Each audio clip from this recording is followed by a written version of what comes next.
আমার ভাইরা, আমার বন্ধুগণ, প্লিজ বাবা কোনো দিক তাকাবেন না, আমার দিকে তাকান, দিলটা নরম করে দেন। আম্মা জান খাদিজা একদিন ঢুকরে ঢুকরে কান্দে। নবী আমার জিজ্ঞেস করলেন, বিবিরে এইভাবে ঢুকরে ঢুকরে কেন কান্দো, তোমার চোখে কেন পানি দেখা যায়? আম্মা জান খাদিজা ডাক দিয়ে বলতেছেন, নবী গো, ইয়া রাসূলুল্লাহ, ইয়া হাবিবাল্লাহ, আপনার কাছে আমার একটা জানার ইচ্ছা আছে, আপনার কাছে আমার একটা প্রশ্ন। নবী আমার ডাক দিয়ে বলেন, খাদিজা কি প্রশ্ন, তোমার কি জানার ইচ্ছে বলো না। আম্মা জান খাদিজা ডাক দিয়ে বলতেন, নবী গো, ওগো আমার নবী, বলেন তো দেখি, হাসরের ময়দানে, কিয়ামতের ময়দানে কোন মহিলা সর্বপ্রথম জান্নাতে যাবে? চিৎকার দিয়ে বলেন সুবহানাল্লাহ। নবী আমার ডাক দিয়ে বলেন, খাদিজা, ও আমার বিবি খাদিজা, তুমি যেই প্রশ্নটা করলা, এই প্রশ্নটা সাধারণ কোনো প্রশ্ন না। এই প্রশ্নের উত্তর আমি নবী আজকে দেব না, আগামীকালকে তোমাকে এই প্রশ্নের উত্তরটা দিব। ভাইজান, ও আমার পর্দার আড়ালে মা ও বোনের, খেয়াল করে শোনা যায়, দেখেন কেমন ঈমান ছিল আম্মাজান খাদিজা। খাদিজা রাদিয়াল্লাহু তাআলা আনহার ঘুম হয় না, রাত্রেবেলা ঘুমাইতে যাই ঘুম হয় না, একটাই শুধু চিন্তা, একটাই শুধু চিন্তা, নবীজি উত্তর দিবে, তার প্রশ্নের উত্তর দিবে। আম্মাজান খাদিজা কেমনে কেমনে কেমনে কেমনে রাতটা পার হয়ে গেল। পরের দিন সকালবেলা বিশ্ব নবীদের হাজির। আম্মাজান খাদিজা রাদিয়াল্লাহু তাআলা আনহার নবীদের সামনে দাঁড়াইয়া প্রশ্ন করলেন, নবী গো, ইয়া রাসূলুল্লাহ, ইয়া হাবিবাল্লাহ, আপনি বলেছেন আজকে আমার প্রশ্নের উত্তর দিবেন। ও নবীজি, বলেন না বলেন না, আমার প্রশ্নের উত্তরটা দেন। নবী আমার ডাক দিয়ে বললেন, খাদিজা, আল্লাহ রাব্বুল আলামিন গতকাল রাত্রে কোন মহিলা পরকালে সর্বপ্রথম জান্নাতে যাইবে, আল্লাহ রাব্বুল আলামিন সেই খবরটা জানিয়ে দিয়েছে। চিৎকার দিয়ে বলেন সুবহানাল্লাহ। আম্মা জান খাদিজা ডাক দিয়ে বললেন, নবী গো, তাড়াতাড়ি বলেন, জলদি বলেন, আমার তো আর অন্তরে সয় না, কোন মহিলা সর্বপ্রথম জান্নাতে যাইবে। নবী আমার ডাক দিয়ে বলেন, খাদিজা রে, আল্লাহ রাব্বুল আলামিন আমাকে জানাইয়া দিয়েছে, পরকালে যেই মহিলা সর্বপ্রথম জান্নাতে যাইবে, সেই মহিলাটা আমার সামনে দাঁড়িয়ে আছে। আর আওয়াজ দিয়ে বলেন সুবহানাল্লাহ। আম্মাজান খাদিজা নবীর মুখে যখন এমন কথা শুনলো, আম্মাজান খাদিজার চোখের পানি ধরে রাখতে পারলেন না, টপ টপ করে চোখের পানি পড়তে লাগলো। খাদিজা ডাক দিয়ে কয়, নবী গো, আপনি বললেন আমার মেয়ে ফাতেমা জান্নাতীদের সর্দার হবে, আর আমি খাদিজা আগে আগে জান্নাতে যাব। ও নবী, আপনার কাছে আমার জানার ইচ্ছা, কোন আমলের বদৌলতে আল্লাহ তাআলা আমাকে এমন পুরস্কার দান করলেন? নবী আমার ডাক দিয়ে বলেন, খাদিজা, আল্লাহ রাব্বুল আলামিন তোমাকে এমন পুরস্কার দান করছে, আমি তোমাকে একটু বলে দিই। খাদিজা রে, তুমি তো এমন স্ত্রী ছিলে, আমার স্ত্রী যেই সময় আমার আশপাশে কোনো মানুষ ছিল না, আমাকে সাপোর্ট দেওয়ার মতন কোনো মানুষ ছিল না। আমি যখন গারে হীরার মধ্যে সর্বপ্রথম নবুয়তের লাভ করলাম, সর্বপ্রথম ওহী আমার উপর আসলো রে খাদিজা, আমার কোনো মানুষ ছিল না। আমি দাওয়াত নিয়ে যখন যাব, আমার আশপাশের কোনো মানুষ ছিল না রে খাদিজা। খাদিজা, আমি নবী তো এমন মুহাম্মদ, আল্লাহ রাব্বুল আলামিন আমাকে দুনিয়াতে পাঠানোর পূর্বে আমার বাবার ইন্তেকাল হয়ে যায় রে খাদিজা। খাদিজা, আমার বয়স যখন মাত্র 6 বছর হয়, তখন আমার আল্লাহ রাব্বুল আলামিন, আমি যখন মা ডাক ভালোভাবে বলতে পারি, মাকে মা বলে ডাকতে পারে, মায়ের সাথে যখন আমার 6 বছরের সময় আল্লাহ রাব্বুল আলামিন আমার মাকে দুনিয়া ছেড়ে চলে নেন, আমার মার বিদায় হয়ে যায় রে খাদিজা। জন্মের পূর্বে আমি বাবা হারা হয়ে গেলাম, 6 বছর বয়সে আমি মা হারা হয়ে গেলাম। এ খাদিজা, এরপরে যখন আমি দাদার কাছে থাকতে লাগলাম, আমার দাদা আব্দুল মুত্তালিব আমাকে যত্নবত্ন করে, আমার খোঁজ খবর নেই রে খাদিজা। আর দুনিয়ার মধ্যে আপনজন নয়। আরে খাদিজা, 8 বছর বয়সে আমার দাদাকে আমি হারাইলাম রে খাদিজা। এইভাবে আমি অন্যের ঘরে লালিত পালিত হইতে লাগলাম। এরপরে তোমার সাথে যখন আমার বিবাহ বন্ধন আবদ্ধ হয়ে গেল রে খাদিজা, তুমি একমাত্র আমার স্ত্রী, আমার প্রত্যেক কষ্টের সময় তুমি স্ত্রী আমাকে সান্ত্বনা দিতে রে স্ত্রী। শুধু তাই নয়, আমার উপর যখন সর্বপ্রথম ওহী আসলো, আমি ঈমানের দাওয়াত নিয়া জিবরাইল আমিনকে স্বচক্ষে দেখা বড় ভয় পেয়ে গেছিলাম। ভয় পেয়ে যাওয়ার কারণে আমার শরীরের মধ্যে জ্বর কম্পন তৈরি হয়ে গেল, আমার ঘাম ছুটতে থাকলো রে খাদিজা। ঘরের মধ্যে আসলাম, আরে খাদিজা তোমার কাছে যখন আমি বিষয়টা শেয়ার করলাম, খাদিজা এই অবস্থা, আমার মনে হয় ধ্বংস হয়ে যাব। এই কথা বলার পর ও বিবি খাদিজা, তুমি সেই দিন আমাকে বলেছিলে, ওগো নবীজি আল্লাহ রব্বুল আপনাকে কখনো ধ্বংস করবেন না, কারণ আপনি অসহায় মানুষদের খোঁজ খবর নেন, ইয়াতিমদের খোঁজ খবর নেন, বিধবাদের খোঁজ খবর নেন, আপনি কখনো জীবনে মিথ্যা কথা বলেন না। নবীজি আল্লাহ রব্বুল আলামিন আমার বিশ্বাস আপনাকে জীবনেও কখনো ধ্বংস করবেন না। তবে নবীজি শোনেন, আপনার উপর যেই ওহী এসেছে, যেই ঈমান এসেছে, যেই দাওয়াত এসেছে, যেই ইসলাম আল্লাহ তাআলা দিয়েছেন, আমি সর্বপ্রথম খাদিজা আপনার উপর ঈমান আনলাম। চিৎকার দিয়ে বলেন সুবহানাল্লাহ। নবী আমার ডাকতে বলেন, খাদিজা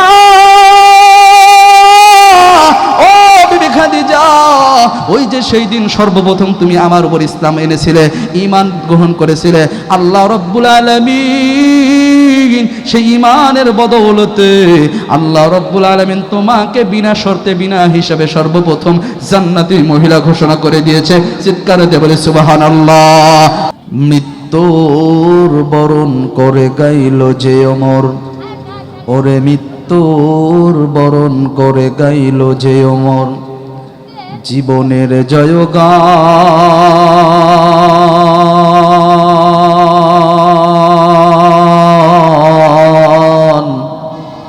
দিনের খাতিরে যেন আকাতরে সর্বস্ব করিলেন দান, অর্ধ পৃথিবী করিলেন শাসন, তালি দেওয়া জামা গাই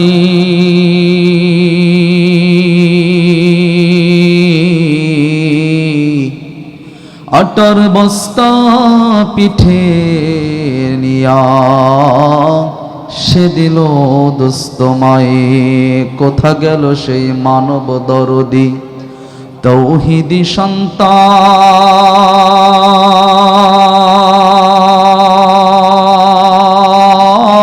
সন্তান, কোথা গেল সেই সোনার মানুষ, কোথা সেই মুসলমান।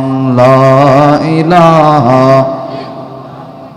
জোরে লা ইলাহা ইল্লাল্লাহ, লা ইলাহা। এই কথা বলা যাবে না, বুঝছো? বসে থাকতে হবে চুপচাপ, কথা বলা যাবে না, চুপচাপ বসে থাকতে হবে।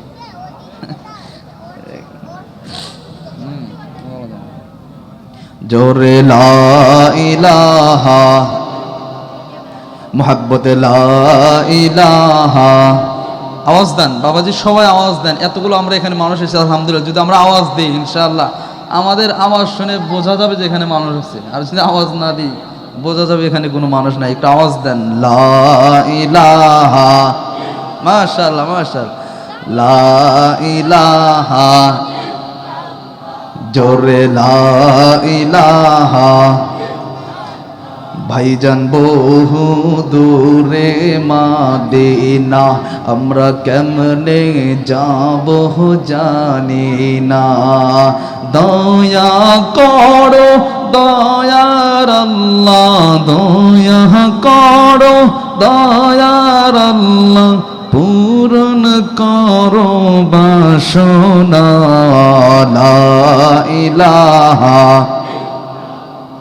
জোরে লা ইলাহা, জোরে লা ইলাহা, লা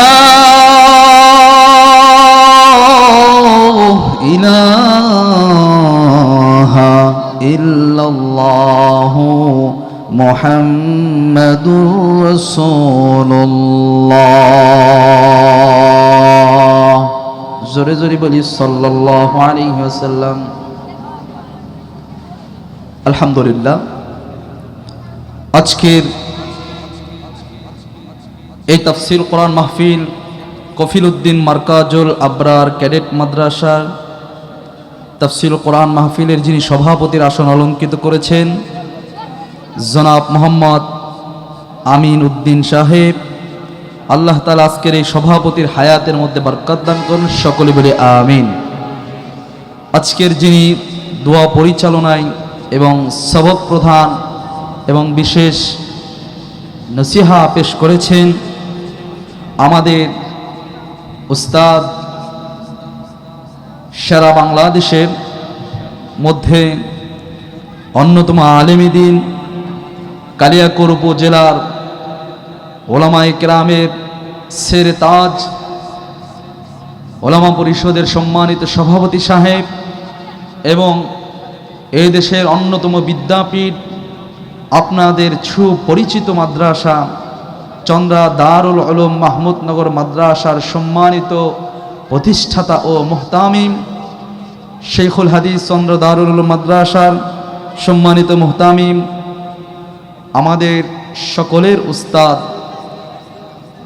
মুফতি ইমদাদুল হক সাহেব হাফিজাহুল্লাহ তাআলা, আল্লাহ তাআলার কাছে আমরা দোয়া করি আল্লাহ তাআলা আমাদের হুজুরের হায়াতের মধ্যে আমলের মধ্যে বরকত দান করুন, সকলে বলি আমিন। আল্লাহ তাআলা হুজুরের খেদমতগুলোকে কবুল করে নেন, সকলে বলি আমিন। সম্মানিত উপস্থিতি, আজকের যিনি প্রধান আলোচক হিসাবে উপস্থিত থাকবেন ইতিমধ্যেই তিনি চলে এসেছেন। আপনাদের পরিচিত সারা বাংলাদেশের মধ্যে অন্যতম আলোড়ন সৃষ্টিকারী বক্তা মুফতি আলী আকবর ফারুকী সাহেব, আল্লাহ তাআলা ওনার হায়াতের মধ্যে বরকত দান করে, সকলে বলি আমিন। আমন্ত্রিত মেহমানগণ যারা এসেছেন তাদেরকেও আল্লাহ কবুল করেন এবং এছাড়াও আরও যারা রয়েছেন, আরজ গুজারে যিনি রয়েছেন অত্র মাদ্রাসার মুহতামিম, আপনাদের এলাকার আপনাদের অঞ্চলের পরিচিত মুখ মুফতি মুস্তাফিজুর রহমান সাহেব, আল্লাহ তাআলা ওনার হায়াতের মধ্যে বরকত দান করেন, সকল বলে আমিন। সম্মানিত উপস্থিতি, যারা এখানে এসেছেন বসেছেন, আমার সামনে বৃদ্ধ বাবাজিরা, সমবয়সী যুবক ভাইয়েরা, ছোট ছোট বাচ্চারা, পর্দার আড়ালে মা ও বোনেরা, সকলের প্রতি আমার পক্ষ থেকে আন্তরিক শুভেচ্ছা ও অভিনন্দন বলেই আমি আজকের এই তাফসীর কোরআন মাহফিল শুরু করতে যাচ্ছি। আপনারা কারা কারা প্রস্তুত আছেন? দুইখানা হাত উঠান, মাশাআল্লাহ বলে নারায়ে তাকবীর, নারায়ে তাকবীর। আল্লাহ আজকের মাহফিলকে কবুল করে নেন, সকল বলে আমিন। সম্মানিত হাজিরিন, যেহেতু জায়গা স্বল্পতার কারণে সম্ভবত এমন একটি বিশেষ আয়োজন করা হয়েছে, এজন্য যেহেতু জায়গা কম, রাস্তা, এরপরে দোকান, এরপরে মেন রোড, এজন্য সকলের প্রচেষ্টা যদি এক হয়, আমরা সকলেই যদি পরস্পর আন্তরিক হয়ে সকলকে যদি সহযোগিতা করি, তাহলে আজকের অনুষ্ঠান আমার মনে হয় সুন্দর হবে। কথা বলেন? যদি সবাই মিলে আমরা একটু মাহফিলের সৌন্দর্যের জন্য যদি আমরা সকলেই একটু সচেতন হই, তাহলে আমার বিশ্বাস আজকের মাহফিল সুন্দর হবে। এজন্য অনুষ্ঠানের শুরুতেই আপনাদের কাছে আমার এটাই আবদার যে আজকের মাহফিল যতক্ষণ পর্যন্ত থাকবে ইনশাল্লাহ হাঁটাহাঁটি নড়াচড়া আমরা কেউ করব না ইনশাআল্লাহ। সম্মানিত হাজিরিন, শুরুতেই আপনাদের দরবারে আমি বলতে চাই, আচ্ছা আপনারা বলেন তো দেখি, আজকে যে এখানে এসেছেন আপনারা যে এসেছেন, এখানে কি আপনারা আমার বাপ দাদার কাহিনী শোনার জন্য এসেছেন? তাহলে কেন এসেছেন? আমি বলতে পারি আপনারা তাফসীর শোনার জন্য এসেছেন। কথা বলেন ঠিক কিনা? আপনাদেরকেও আমি এই অভয়টা দিই, আমিও আপনাদেরকে এই কথাটা বলে দিই, আমিও আপনাদের সামনে এখানে এসেছি আমার নিজস্ব কোনো কথা বলার জন্য না। আল্লাহ রব্বুল আলামিনের কালামুল্লাহ পবিত্র মহাগ্রন্থ আল কোরআন থেকে ছোট্ট একটা সূরা, এই সূরার তাফসীর করার জন্যই আমি এসেছি। সুতরাং যেহেতু আপনাদের নিয়ত আমার নিয়ত মিলে গেল, সুতরাং আজকের মাহফিল মনোযোগ সহকারে ইনশাআল্লাহ শুনে এখান থেকে শিক্ষা নিয়ে যাব ইনশাআল্লাহ। আল্লাহ রব্বুল আলামিন আমার জবান দিয়ে আমাদের জন্য, এই অঞ্চলের জন্য যা প্রয়োজন, সেই প্রয়োজন আমাদের জন্য যা দরকার, এমন কথাগুলো আল্লাহ তাআলা আমার জবান দিয়ে বের করে দেন, সকলে বলে আমিন। সম্মানিত হাজিরিন, সম্ভবত আপনারা ইতিমধ্যেই আমার খুতবার তেলাওয়াতকৃত সূরার বিষয়বস্তু দেখেই বুঝতে পারছেন যে আমি আজকে কোন সূরা নিয়ে আলোচনা করব। সম্মানিত হাজিরিন, এদিক সেদিক না গিয়ে আমি সরাসরি কোরআনের দিকে আমি চলে যাচ্ছি। আমি আপনাদের সামনে যে সূরা পাঠ করলাম, সূরাটির নাম হলো সূরা ইয়াসিন। সূরাটির নাম জোরে বলতে হবে, পিছনের বাবাজি আপনাদেরও বলতে হবে, সূরাটির নাম ইয়াসিন। সূরা জানে না বা নাম শোনে নাই, আমার মনে হয় না এমন কোনো মুসলমানের ঘরের সন্তান আছে যে জীবনেও কোনোদিন সূরা ইয়াসিনের নাম শোনে নাই। কথা বলেন ঠিক কিনা?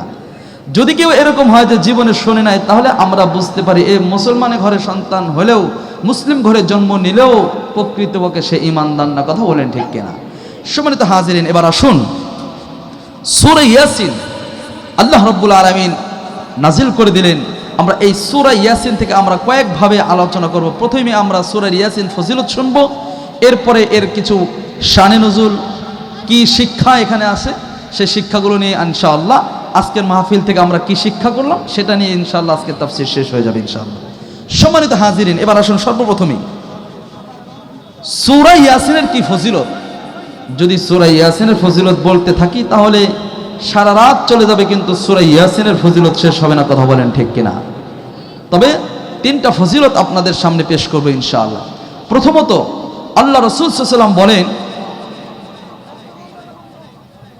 নবীজি বলেন, প্রত্যেকটা মানুষের ভিতরে একটা দিল আছে, অন্তর, হৃদয়, হৃৎপিণ্ড যেটাকে বলি, প্রত্যেকটা মানুষের মধ্যে কি আছে? দিল আছে। দিল ছাড়া, হৃৎপিণ্ড ছাড়া কোনো মানুষ নাই। বিশ্বনবী বলেন, মহাগ্রন্থ আল কোরআনের মধ্যে একটা দিল আছে, অন্তর আছে। সেই অন্তর, সেই দিলের নাম হলো সূরা ইয়াসিন। বলে সুবহানাল্লাহ। পিছনের বাবাজিরা সুবহানাল্লাহ বললেন না? জোরে বলেন না সুবহানাল্লাহ? নাকি পিছনের বাবাজিরা সুবহানাল্লাহ বলেন কিন্তু আমার কান পর্যন্ত আসে না, এরকম নাকি?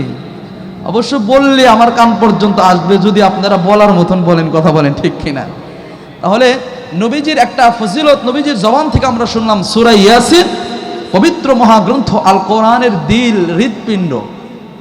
এবার আসুন, নবীজি আরেকটি ফজিলত বর্ণনা করেছেন সূরা ইয়াসিনের। বিশ্ব নবীজি বলে, কোনো ব্যক্তি যদি রাতের বেলা ঘুমানোর আগে সূরা ইয়াসিন পাঠ করে ঘুমায়, আল্লাহ রাসূল বলেন ওই ব্যক্তি ফজরের আগেই, ঘুম থেকে ওঠার আগে আল্লাহ রাব্বুল আলামিন তার জীবনের সগীরা গুনাহগুলো মাফ করে দেন। আর আসতে বলেন সুবহানাল্লাহ।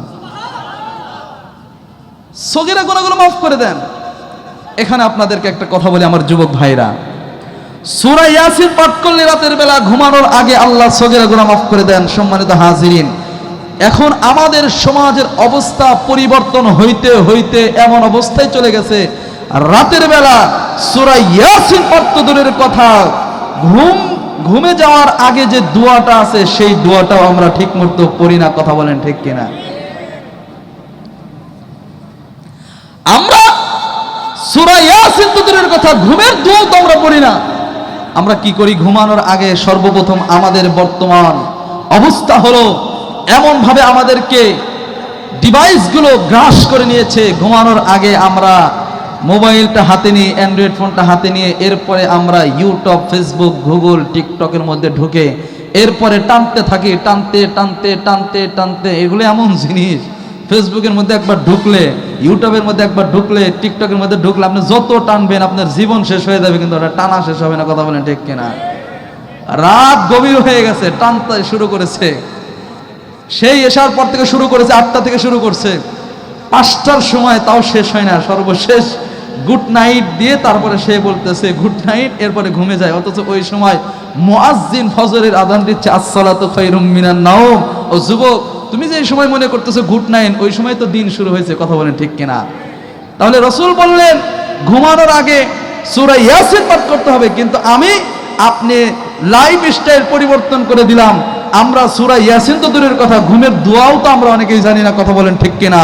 যুব সমাজকে পরিবর্তন হতে হবে, সবাইকে পরিবর্তন হতে হবে। ঘুমের আগে কোনো মোবাইল হাত দেওয়া যাবে না। ঘুমের আগে আল্লাহ রাসূল তরিকা যেভাবে শিখিয়ে দিয়েছেন, দোয়া পড়তে হবে, ওযু করতে হবে। অনেক মানুষ ডিপ্রেশনের মধ্যে থাকে, রাত্রেবেলা ঘুম হয় না, অনেকেই বলে এদিক সেদিক করে, আবার রাত্রেবেলা ঘুমের ওষুধ খায়। এক মুষ্টি ওষুধ খাওয়ার পরে ঘুম হয় না, জীবনটা অশান্তি হয়ে গেছে। শান্তি বলতে কিছু নাই, একমাত্র কারণ হলো রাসূলের তরিকা থেকে দূরে সরে গিয়েছে। আজকে আপনি ফিরে আসুন, রাসূলের তরিকা মেনে চলুন, ঘুমের আগে ওযু করুন, রাসূলের যে দোয়াগুলো শেখানো আছে দোয়াগুলো পড়েন। ওয়াল্লাহি, আল্লাহর কসম করে বলি, আপনার শুধু চক্ষুটা বন্ধ করবেন, ঘুম আসতে দেরি হবে না। কথা বলেন ঠিক কিনা? তাহলে সূরা ইয়াসিনের এই সবক থেকে আমরা এখান থেকে শিক্ষা গ্রহণ করলাম, ঘুমের আগে মোবাইল না। জীবন যদি সুন্দর চান, জীবন যদি সুখময় করতে চান, মহাগ্রন্থ আল কোরআনের তেলাওয়াত করতে করতে আমাদের ঘুম আসতে হবে। কথা বলেন ঠিক কিনা? রাসূল বললেন 2 নম্বর ফজিলত, যে ঘুমের আগে তেলাওয়াত করলে সূরা ইয়াসিন জীবনের সগীরা গুনাহগুলো আল্লাহ তাআলা মাফ করে দিবেন। আজকে থেকে ইনশাআল্লাহ আমরা এই আমলটি করব তো ইনশাআল্লাহ। সম্মানিত হাজিরিন, খুবই দুঃখের সাথে বলতে হয়, এক সময় এমন ছিল আমাদের গ্রাম অঞ্চলের মধ্যে আমরা হেঁটে গেলে প্রত্যেকটা ঘরের মধ্য থেকে সকালবেলা ফজর নামাজ পড়ে হেঁটে গেলে আমাদের ঘরগুলো থেকে মা বোনদের গুনগুন কোরআনের তেলাওয়াতের আওয়াজ আমরা শুনতে পাইতাম। কথা বলেন ঠিক কিনা? কিন্তু সময়ের পরিবর্তনে মাত্র অল্প কয়েকদিনের পরিবর্তে কি পরিবর্তন হয়ে গেল, এখন আপনি মুসলিম পাড়ার মধ্যে, মুসলিম গ্রামের মধ্যে হেঁটে যাবেন, কিন্তু কোনো ঘর থেকে কোরআনের গুনগুন আওয়াজ আপনি শুনবেন না। কি শুনবেন? স্টার বাংলা, জি বাংলা, এই ধরনের আলতো ফালতো নাটকের আওয়াজ আপনার কানে আসবে। কথা বলেন ঠিক কিনা? সম্মানিত হাজিরিন, মা বোনদেরকে বলতে চাই, আপনি আপনার মায়ের মতন হন, আপনি আপনার দাদির মতো হন। আপনার দাদি যেভাবে কোরআন তেলাওয়াত করছে ফজরের নামাজ পড়ে, আপনি এরকম লাইফস্টাইল করুন। সংসারে শান্তি নাই, স্বামী স্ত্রীর মধ্যে দ্বন্দ্ব, পারিবারিক দাম্পত্যময় জীবন অশান্তি। কারণ কি? মানুষ যখন আল কোরআন থেকে দূরে সরে যাবে, আমার আল্লাহ বলে দিয়েছেন যে তোমরা যখন আমার জিকির মানে আল কোরআন, জিকির মানে ইসলাম, জিকির মানে রাসূলের তরিকা, মানুষ যখন রাসূলের তরিকা, কোরআন, ইসলাম থেকে দূরে সরে যাবে, আল্লাহ রাব্বুল আলামিন ওই পরিবারের মধ্য থেকে শান্তি উঠে নেবেন। কথা বলেন ঠিক কিনা? এই দাম্পত্য জীবনে অশান্তি, প্রত্যেকটা ঘরে ঘরে আজ অশান্তির ছাই লাভ হয়ে গেছে।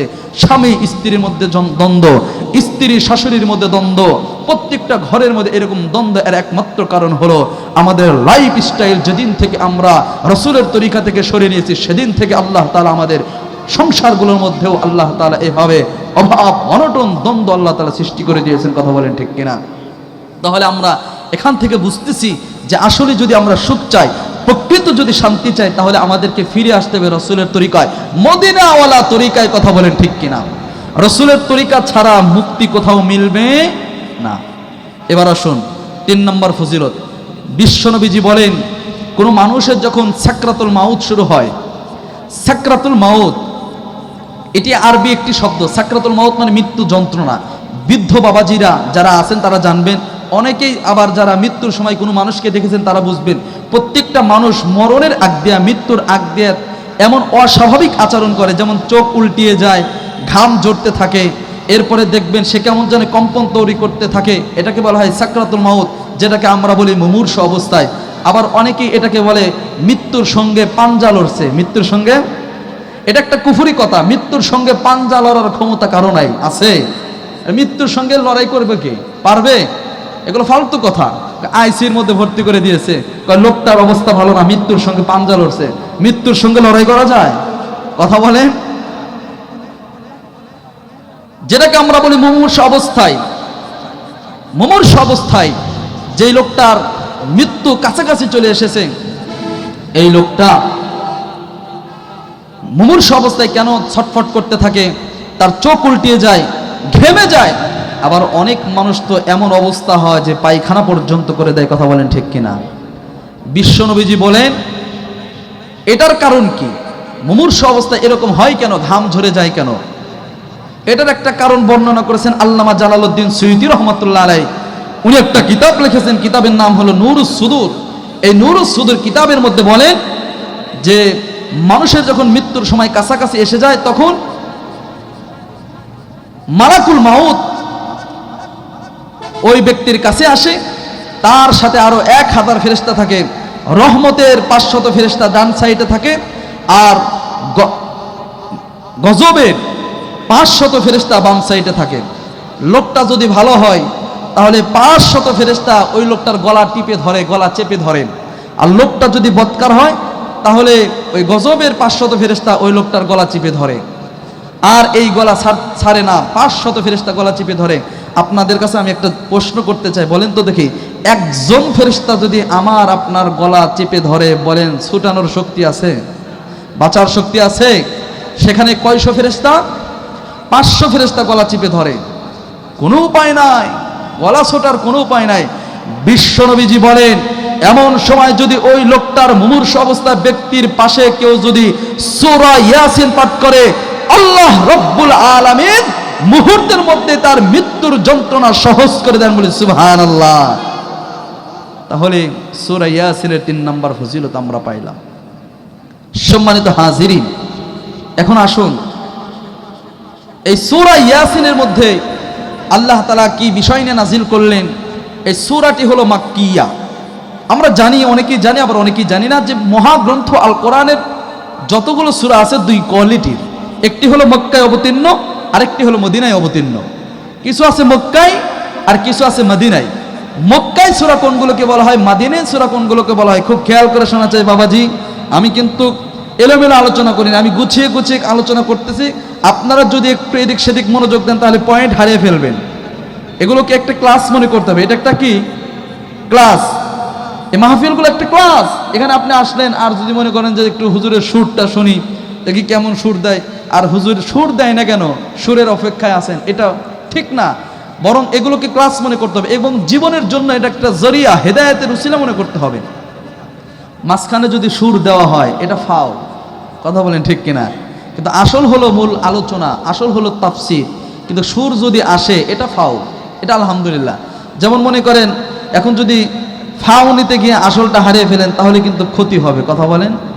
যেমন মনে করেন একটা ছেলে দোকানে গিয়েছে, আগের জামানায় আপনার ওই যে কি বলে, ওই যখন বিদ্যুৎ ছিল না তখন ওই যে কেরাসিন তেল কেনার জন্য দোকানে যাইতো না, বোতল নিয়ে দোকানে যাইতো।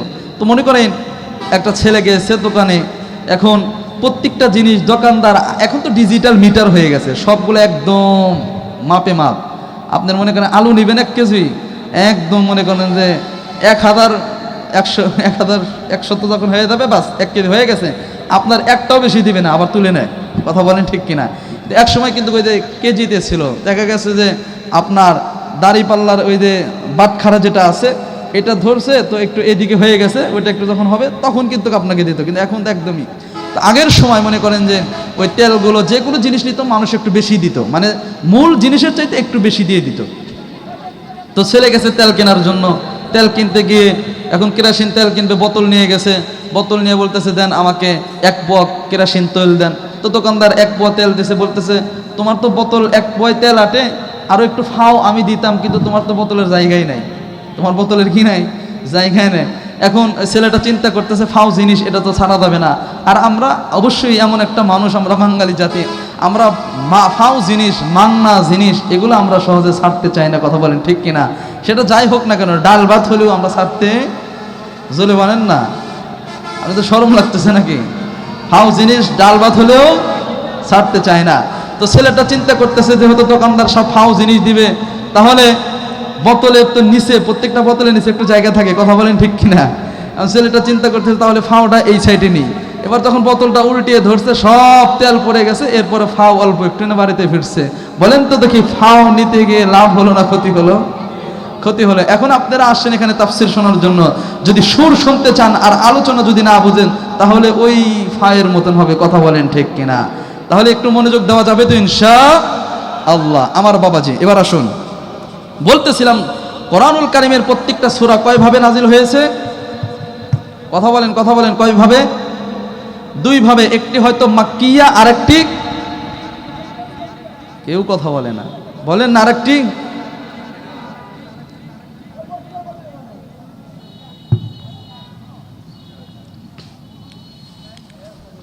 কোরআনুল কারীমের সূরাগুলো 2 ভাবে বিভক্ত, একটি হলো মাক্কিয়া আরেকটি হলো মাদানিয়া। সংক্ষিপ্ত আকারে আপনাদেরকে একটু পরিচয় দেয়। মাক্কি সূরা কোনটাকে বলা হয়, মাদানী সূরা কোনটাকে বলা হয়।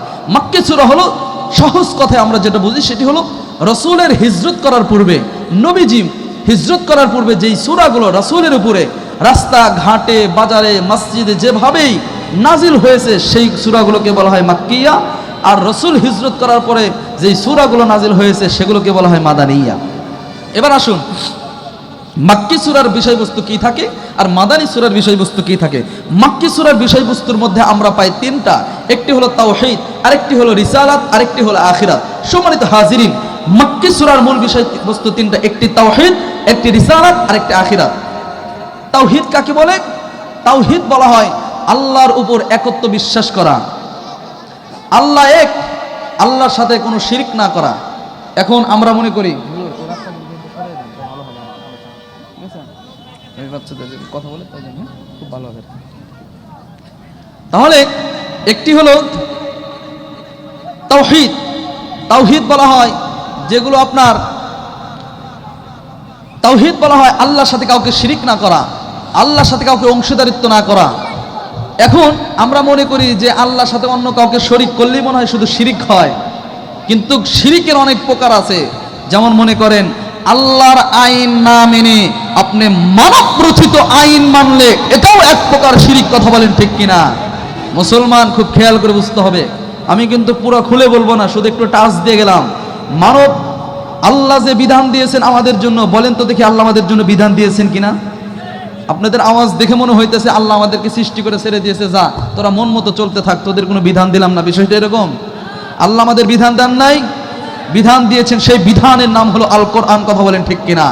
আমরা মনে করি কোরআন আল্লাহর বিধান না, কোরআন হলো মাদ্রাসা মসজিদের তাকের উপর থাকবে, মানুষ মারা গেলে কোরআন মানুষের পাশে পড়ানো হবে, এই জন্য আল্লাহ কোরআন দিয়েছেন। না, আল্লাহ কোরআন দিয়েছে মানুষ কিভাবে চলবে, তার জীবন কিভাবে চলবে, বিচার কেমনে করবে, বিবাহ শাদী কেমনে করবে, তার রাষ্ট্র পরিচালনা কেমনে করবে, আল্লাহ রাব্বুল আলামিন সেই জন্য মহাগ্রন্থ আল কোরআন দিয়েছে। কথা বলেন ঠিক কিনা? আর আমরা এই কথাগুলো মানুষদেরকে বললে আমাদেরকে বলে মৌলবাদী, আমাদেরকে বলে জঙ্গিবাদী। আমরা মনে হয় তাদের তন্ত্র মন্ত্রের বিরুদ্ধে কথা বলতেছি। আল্লাহি আমরা কোনো তন্ত্র মন্ত্রের বিরুদ্ধে কথা বলি না, আমরা মূলের কথা বলি, আমরা কোরআনের কথা বলি। আমরা এদেশের প্রত্যেকটা ঘরে ঘরে প্রত্যেকটা অঞ্চলে এই মেসেজটা দিতে চাই যে ও আমার আপনারা মুক্তি পাবেন না যতক্ষণ পর্যন্ত আপনারা তন্ত্র মন্ত্র বাদ দিয়ে আল্লাহর বিধান কোরআনের পিছনে না আসবেন, ততক্ষণ পর্যন্ত এই জাতির কখনো মুক্তি আসবে না ইনশাআল্লাহ। এই মানব রচিত বিধান দিয়ে মানুষের বিচার আজও পর্যন্ত পুঙ্খানুপুঙ্খ হয় না। আপনি আজকে আল কোরআনের অনুযায়ী বিধান অনুযায়ী বিচার করুন, আগামীকাল থেকে যেই বিচার করবেন ওই বিচারের কোনো অপরাধী আজ খুঁজে পাবেন না।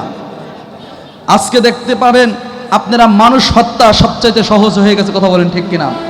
মানুষ হত্যা মানুষের কাছে কিছুই মনে হয় না, মানুষ মানুষের কাছে মূল্যহীন হয়ে গেছে। মানুষ মানুষকে গুলি করতে কুণ্ঠাবোধ করে না, মনে হয় পাখি গুলি করে মারতেছে। কথা বলেন ঠিক কিনা? এর কারণ কি? এর কারণ হলো মুসলিম জাতি, মানব গোষ্ঠী তারা আল কোরআন থেকে দূরে সরে এসেছে। যদি আজকে কোরআন অনুযায়ী মানুষ হত্যা করার একটা বিচার করা হতো, তাহলে পরের দিন আর কোনো মানুষ আমার মা বোনের ছেলেরা, আমার সোনার ছেলেদের তাজা প্রাণ দিতে হতো না। কথা বলেন ঠিক কিনা? জোরে বলতে হবে ঠিক কিনা? আপনারা কি আমার কথা বুঝতেছেন?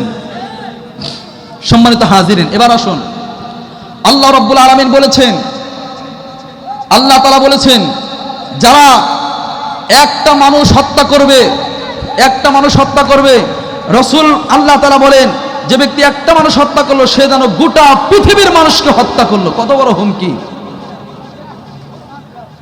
আল্লাহ তাআলা কোরআনুল কারীমের মধ্যে বিধানও দিয়েছেন যে একটা মানুষ হত্যা করলে ওই মানুষের শাস্তি হলো যারে অন্যায়ভাবে হত্যা করলো, যে হত্যা করলো ওই হত্যার বদৌলতে তাকেও হত্যা করা হবে। আজকে যদি একটা হত্যার বিচার সুষ্ঠু মতো করা হয়, আমার বিশ্বাস পরের দিন আর কোনো মানুষের মাথায় গুলি ঢুকবে না। কথা বলেন ঠিক কিনা? আজকে ধর্ষণের ঘটনা দিন দিন কম না বৃদ্ধি পাচ্ছে? ধর্ষণের ঘটনা দিন দিন যত যাচ্ছে ধর্ষণের ঘটনা তত বৃদ্ধি পাচ্ছে। শুধু তাই না, বড় থেকে নিয়ে দিন যত ঘনিয়ে যাচ্ছে ছোট ছোট মেয়েদেরকে ধর্ষণের শিকার হতে হচ্ছে। কথা বলেন ঠিক কিনা? আজকে ধর্ষণ হয়েছে, আগামীকালকে কোরআন অনুযায়ী প্রকাশ্যে একজন ধর্ষকের শাস্তি প্রদান করুন, পরের দিন থেকে এই জমিনে আর কোনো ধর্ষণের ঘটনা ঘটবে না। কথা বলেন ঠিক কিনা? আপনি ওই তন্ত্র মন্ত্রের আইন দিয়ে একদিন, 2 দিন, 90 দিন, 1 বছর, 2 বছর, 3 বছর হয়ে যায়, 10 বছর হয়ে যায়, আমার মনে হয় 100 বছর কেন, আর মৃত্যু পর্যন্ত এর বিচার হবে না। কথা বলেন ঠিক কিনা? এটা সম্ভব না, এটা সম্ভব না। কারণ আল্লাহ তাআলা কোরআন দিয়েছেন মানুষকে তার জীবন পরিচালনা করার জন্য, কিন্তু মানুষ যেদিন থেকে ভুল বোঝা শুরু করেছে, মানুষ যেদিন থেকে কোরআন মসজিদে রেখেছে, মাদ্রাসায় রেখেছে, তাকের মধ্যে রেখেছে, সেই দিন থেকেই এই সমাজের অধঃপতন শুরু হয়েছে। কথা বলেন ঠিক কিনা? এবার আসুন, এই কোরআন আল্লাহ রাব্বুল আলামিন দিয়েছেন।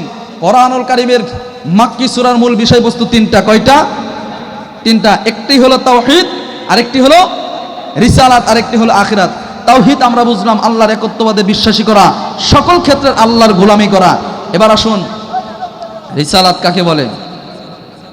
রিসালাত হলো আপনার রসুলকে আল্লাহ তাআলা এই দুনিয়ায় প্রেরণ করেছেন, বিশ্বনবী মুহাম্মদ রাসূলুল্লাহ সাল্লাল্লাহু আলাইহি ওয়াসাল্লামকে সর্বশেষ নবী হিসাবে মানা, এটার নাম রিসালাত। এখন আমাদের অবস্থা এমন হয়েছে, অনেককে প্রশ্ন করলে যদি বলি বলো তো দেখি আমার আপনার সর্বশেষ নবী, আমার আপনার যে নবী ওনার নাম কি? মুসলমান সন্তান দিন থেকে সরে যাইতে যাইতে এত দূরে চলে গেছে যে শেষ নবীর নাম কি সেটাও জানে না। আপনাদেরকেও বলি, বলেন আমার আপনার নাম কি? আমার আপনার নবীজির নাম কি? আমার আপনার নবীর নাম কি? গতকালকেও এক মাহফিলে এই একই প্রশ্ন করেছিলাম, তো দেখা যায় অর্ধেক উত্তর দেয় আর অর্ধেক উত্তর দেয় না। কারণও আছে, আসলে কি অনেক মানুষ জানে না, অনেক মানুষ কি জানে না। অনেক মানুষকে যদি একান্ত জিজ্ঞেস করা যায় বলেন তো দেখি কি, আচ্ছা এত হাঁটাহাঁটি এখান থেকে রাস্তা এটা কি নাকি মুশকিল? হ্যাঁ মুশকিল হয়ে গেছে বাবাজিরা, একটু হাঁটাহাঁটি না, আমরা ওই দিক দিয়ে যাতায়াত নাই, রাস্তা নাই, ওই পাঁচ যারা রাস্তা আছে ওই দিক দিয়ে আসেন, এদিক দিয়ে আজকের দিনটা একটু আপনার একটু এটাকে পরিবেশটা সুন্দর রাখেন। তো অনেককে প্রশ্ন করা হলে বলো তো দেখি আমাদের শেষ নবীর নাম কি? বলে কেউ বলে আবু বকর, কেউ বলে ওমর, নাউজুবিল্লাহ বলেন। আপনাদেরকে আমি বলে দিই আমাদের শেষ নবীর নাম মুহাম্মদুর রাসূলুল্লাহ সাল্লাল্লাহু আলাইহি ওয়াসাল্লাম। এবার আসুন রিসালাত এটাই শেষ না, রিসালাত আরও আছে, নবীজির সিফাত আছে, ওগুলো বিশ্বাস করে। যেমন মনে করেন আমার আপনার নবী শুধু নবী না, আমার আপনার কিন্তু শেষ নবী, এটাও বিশ্বাস করা। এখন দেখবেন আমার বাংলার জমিনে এমন বহু ফিতনা, এমন সম্প্রদায় বের হয়েছে বলে যে আমার আপনার নবী মুহাম্মদ নাকি শেষ নবী না। কাদিয়ানী নামে, গোলাম আহমদ মির্জা কাদিয়ানী নামে একদল ভ্রান্ত মতবাদ আছে কিনা? এই ভ্রান্ত মতবাদ যদি আপনাদের কাছে এসে বলে আমার আপনার নবী শেষ না, যখনই বলে সঙ্গে সঙ্গে তাকে ওই জায়গায় তাকে শায়েস্তা করার জন্য প্রস্তুত আছেন তো ইনশাআল্লাহ। আমার আপনার পরে সর্বশেষ নবী, আমার আপনার পরে নবী কোনো নাই। কেউ যদি আমার আপনার নবীর পরে, বিশ্ব নবীজির পরে কেউ যদি নবী দাবি করে, ও নবী না, বিশ্ব বাটপার, কথা বলেন ঠিক কিনা? সুতরাং গোলাম আহমদ কাদিয়ানী, মির্জা কাদিয়ানী, আহমদিয়া নাম নামে, মুসলিম আহমদিয়া নাম নামে যেই দল আপনাদের কাছে মেসেজ দিতে আসবেন, মনে করবেন এটা বাটপার ছাড়া আর কিছু হতে পারে না, কথা বলেন ঠিক কিনা? তাহলে রিসালাত, কোরআনুল কারীমের মক্কি সূরাগুলো অধিকাংশ বিষয় হলো তাওহীদ, রিসালাত। এবার আসুন আখিরাত। আখিরাতের বিষয় কি? কবর জগৎ, হাসর জগৎ, পরকাল জগৎ, এগুলো আছে কিনা? তাহলে কোরআনুল কারীমের মক্কি সূরার মূল বিষয়বস্তু তিনটা, একটি হলো তাওহীদ, আরেকটি হলো রিসালাত, আরেকটি হলো আখিরাত। এই তিনটাকে একসাথে বলা হয় ঈমান। এই তিনটাকে একসাথে বলা হয় কি? ঈমান। এবার আসুন মাদানী সূরার বিষয়বস্তু কি থাকে? অধিকাংশ মাদানী সূরার বিষয়বস্তু হলো কিভাবে নামাজ পড়বে, কিভাবে রোজা করবে, কিভাবে যাকাত প্রদান করবে, কিভাবে ব্যক্তি জীবন পরিচালিত করবে, পারিবারিক জীবন, রাষ্ট্রীয় জীবন, এই জীবন যাপন কিভাবে করবে আল্লাহ রাব্বুল আলামিন এগুলো মদিনা সূরায় অবতীর্ণ করে দিয়েছেন। আর এগুলোর সামষ্টিক নাম হলো আমল। তাহলে আমরা পুরো কোরআন শরীফের মূল বিষয়বস্তু দুইটা পারলাম, একটি হলো ঈমান আর একটি হলো আমল। তাহলে কোরআনুল কারীমের যত সূরা আল্লাহ নাজিল করে দিয়েছেন সব সূরার মূল বিষয়বস্তু কয়টা? জোরে বলতে হবে কয়টা? দুইটা। একটি হলো ঈমান, একটি হলো কি? ঈমান, দুই নম্বর আমল। এবার আসুন এই দুইটা জিনিস যারা অর্জন করবে আল্লাহ তাআলা তাদেরকে দুইটা পুরস্কার দান করেছেন, বলি সুবহানাল্লাহ। কয়টা পুরস্কার? দুইটা। আল্লাহ তাআলা বলেন ওয়া'দাল্লাহুল্লাযীনা আমানু মিনকুম ওয়া আমিলুস সালিহাত। আল্লাহ বলেন ওয়া'দাল্লাহুল্লাযীনা আমানু মিনকুম ওয়া আমিলুস সালিহাত। আল্লাহ তাআলা ওয়াদা করছেন তোমাদের মধ্যে যারা ঈমানদার, ওয়া আমিলুস সালিহাত, এবং নেক আমল করে, আল্লাহ বলেন আমি তাদেরকে দুইটা পুরস্কার দান করব, বলি সুবহানাল্লাহ। এবার আপনাদের কাছে আমার কথা, বলেন তো দেখে আল্লাহর ওয়াদা সত্য না মিথ্যা? আল্লাহ ওয়াদা করার পরে আল্লাহ ওয়াদা ভঙ্গ করে, বরখেলাপ করে? দুনিয়ার নেতার মতো আল্লাহ তাআলার ওয়াদা না। দুনিয়ার মানুষ তো সকালবেলা ওয়াদা করবে, বিকালবেলা আবার ওয়াদা ভঙ্গ করবে, রাত্রেবেলা মাহফিলে স্বীকৃতি দিবে যে এই করব, সেই করব, রাস্তা করব, ঘাট করব, এটা করব, তমক করব, সেই করব। কিন্তু যখন এমপি মন্ত্রী হয়ে যাবেন ওর ধারের কাছেও আপনি যাইতে পারবেন না, কথা বলেন ঠিক কিনা? আল্লাহ ওয়াদা করছেন দুনিয়ার নেতা খাতার মতো না। আমার আল্লাহ যে ওয়াদা করে, আল্লাহ কোরআনুল কারীমের অন্য জায়গায় বলেন, ও দুনিয়ার মানুষ শোনো, ওয়াদাল্লাহু লা ইখলিফুল্লাহু ওয়াদা ওয়ালাকিন আকসারান নাসি লা ইয়ালামুন। আল্লাহ যে ওয়াদা করে, আল্লাহ সেই ওয়াদা ভঙ্গ করে না, কিন্তু দুনিয়ার অধিকাংশ মানুষ এটা জানে না। সেই আল্লাহ ওয়াদা করতেছেন যে তোমাদের মধ্য থেকে যারা ঈমানদার এবং নেক আমল করে আমি তাদেরকে 2টা পুরস্কার দান করব বলে সুবহানাল্লাহ। আর একটু জোরে বলেন সুবহানাল্লাহ। কয়টা পুরস্কার? 1 নাম্বার, খুব খেয়াল করে শুনেন, 1 নাম্বার খুব খেয়াল করে শোনা চাই। আল্লাহ বলেন যারা ঈমানদার নেক আমল করবে আমি 1 নাম্বার পুরস্কার, লা ইস্তাখলিফান্নাহুম ফিল আরদ। যারা ঈমানদার নেক আমল করবে আমি আল্লাহ রাব্বুল আলামিন তাদেরকে এই জমিনের বুকে খেলাফত দান করব বলি সুবহানাল্লাহ। খেলাফত মানে আল্লাহ তাআলা বলেন যারা ঈমানদার নেক আমল করবে আমি আল্লাহ তাআলা তাদেরকে এই জমিনের মধ্যে তাদেরকে বাদশা নেতা বানিয়ে দেব বলে সুবহানাল্লাহ। এখন আপনাদের কাছে আমার প্রশ্ন, বলেন তো দেখি, গোটা বিশ্বের ক্ষমতা মুসলিমদের হাতে না কাফের মুশরিকদের হাতে? কাফের মুশরিকদের হাতে। তার মানে বোঝা গেল আল্লাহ যে বলছেন 2টা শর্ত, তার মানে বোঝা গেল আমরা এখনো 2টা শর্ত পূরণ করতে পারি নাই। আমরা আজও 2টা শর্ত পূরণ করতে পারি নাই, যার কারণে গোটা বিশ্বের ক্ষমতা আজও মুসলমানদের হাতে আসতে পারে না। কথা বলেন ঠিক কিনা? এই জন্য 2টা শর্ত পূরণ করা দরকার আছে। আল্লাহ বলেন যে বান্দা তুমি মনে করবা যে এমনি এমনি আল্লাহ বলতেছেন না, আল্লাহ পরের অংশেই বলতেছেন যে লা ইস্তাখলিফান্নাহুম ফিল আরদ কামাস্তাখলাফাল্লাযিনা মিন ক্বাবলিহিম। বান্দা শোনো, যদি তোমরা 2টা শর্ত পূর্ণ করতে পারো তাহলে আমি আল্লাহ তোমাদেরকে খেলাফত দান করব। তবে শোনো, যেভাবে তোমাদের পূর্ববর্তীদেরকে আমি আল্লাহ তাআলা খেলাফত দান করেছিলাম বলি সুবহানাল্লাহ। এবার আসুন, পূর্ববর্তীদেরকে আল্লাহ তাআলা খেলাফত দান করেছিলেন, কাদেরকে খেলাফত দান করেছিলেন, কাদেরকে আল্লাহ তাআলা রাজত্ব দান করেছিলেন শুনতে চান আপনারা? সবাই শুনতে চান? তাহলে একটা ঘটনা, একজনের খেলাফতের কথা বলি। শুধু একজনের খেলাফত দান করে নাই, অনেকজনকে খেলাফত দান করেছিলেন। যেমন হযরত আবু বকর রাদিয়াল্লাহু তাআলা আনহু রাষ্ট্র পরিচালনা করেছেন, হযরত ওমর রাষ্ট্র পরিচালনা করেছেন, হযরত আলী রাষ্ট্র পরিচালনা করেছেন, হযরত ওসমান রাদিয়াল্লাহু তাআলা আনহু রাষ্ট্র পরিচালনা করেছেন। কথা বলেন ঠিক কিনা? সবার রাষ্ট্র পরিচালনার কথা বলতে গেলে তো আবার রাত শেষ হয়ে যাবে, কিন্তু একজনের কথা বলবো, তেনার নাম হলো হযরত ওমর। বলেন কি নাম? হযরত ওমর। ওমর রাদিয়াল্লাহু তাআলা নাম শুনেছেন জীবনে? তিনি ইসলামের কি ছিলেন? ইসলামের খলিফা ছিলেন। ইসলামের খলিফা 4 জন। কয়জন? ইসলামের খলিফাও তো অনেকে জানে না। এক ছেলেকে জিজ্ঞেস করছিলাম, ভাই কত ইসলামের খলিফা কয়জন? কয় কেন ইসলামের খলিফা বলতে? বললাম যে ইসলামে যে খলিফা আছে তাদের নাম কি জানো? আমার জানা মতে তো পূর্ব পাড়ার আব্দুল কুদ্দুস খলিফা, দক্ষিণ পাড়ার আছে অমুক খলিফা, পশ্চিম পাড়ার চণ্ডীদাসগাদি বাজার, এরপরে অমুক বাজারে এক খলিফা আছে। এগুলি তো আমি চিনি। মুসলিম এই খলিফা সেই খলিফা না।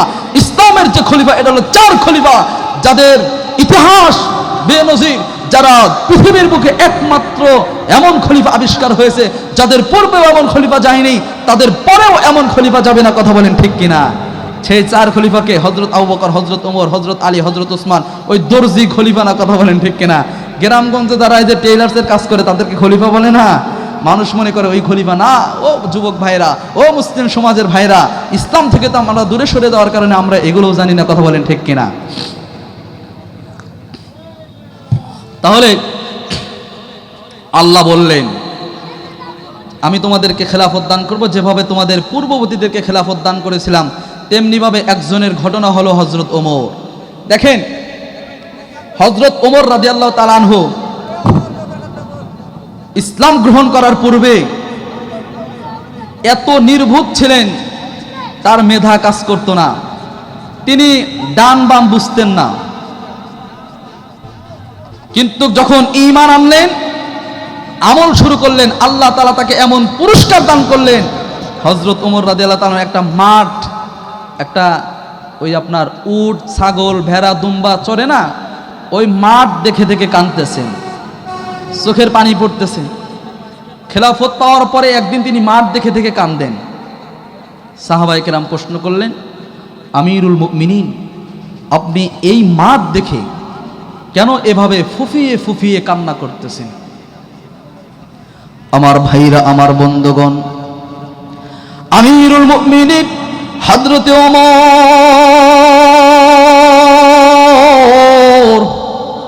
সাহাবীদেরকে বললেন, ও সাহাবীরা রে, এই যে আমি আমিরুল মুমিনিন হযরত ওমর মাঠ দেখে, এই বকরি দুম্বা ভেড়া ছাগলগুলো দেখে আমি ওমর কান্না করতেছি, ফুফিয়ে ফুফিয়ে কান্না করি। তোমরা জিজ্ঞেস করলো আমিরুল মুমিনিন আমি কেন এভাবে কান্না করি? ও সাহাবীরা রে, শুনে নাও আমার কান্নার কারণ, আমি কেন এইভাবে কান্না করি। সাহাবীরা রে, আমি আমিরুল মুমিনিন একদিন ছিলাম এই রাখাল, আমি ছিলাম এই মাঠের এই ওট ছাগলগুলোর রাখাল। আমি আমিরুল মুমিনিন তেমন কোনো সম্মান ছিল না, মর্যাদা ছিল না। ইসলাম তখনও পর্যন্ত গ্রহণ করি নাই, ঈমান আনি নাই, কোরআন মানি নাই, রাসূল মানি নাই। রাসূল মানার পূর্বে, কোরআন মানার পূর্বে আমার বাবাজি হযরতে ওমর সাহাবীদেরকে এইভাবে ডেকে ডেকে বলতেছেন, সাহাবীরা রে, এই যে ইসলাম ধর্ম গ্রহণ করার পূর্বে আমি এই মাঠে বকরি চড়াইতাম, উট চড়াইতাম, আমি এমন নির্বোধ ছিলাম। আমার বাবাজিরা রে, হযরতে ওমর রাদিয়াল্লাহু তাআলা আনহু বলেন, হযরতে ওমর রাদিয়াল্লাহু তাআলা আনহু বলেন, আমার ভাইরা, আমার বন্ধুগণ, আমার বাবাজিরা রে, কোনো দিক মনোযোগ দিবেন না, আমার দিকে তাকান। আমিরুল মুমিনিন ডাক দিয়ে বলতেছেন, সাহাবীরা রে, ঈমান আনলাম না, ঈমান আনার পূর্বে আমি মাঠ দেখে দেখে এই জন্য কান্না করলাম। এই মাঠের মধ্যে যে উট ছাগলগুলো ছিল এগুলোর আমি রাখাল ছিলাম, এই বকরি দুম্বাগুলো আমি চড়াইতাম। আমি আমিরুল মুমিনিন, আমার কোনো সম্মান ছিল না, আমার কোনো পরিচয় ছিল না, মানুষ আমাকে সম্মান দিত না, কারণ তখনও পর্যন্ত আমি ঈমান আনি নাই।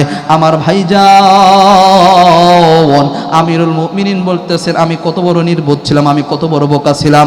আমি রাখাল হইয়া এই উটগুলো বেড়াগুলো নিয়া আমি বাড়িতে যাইতাম।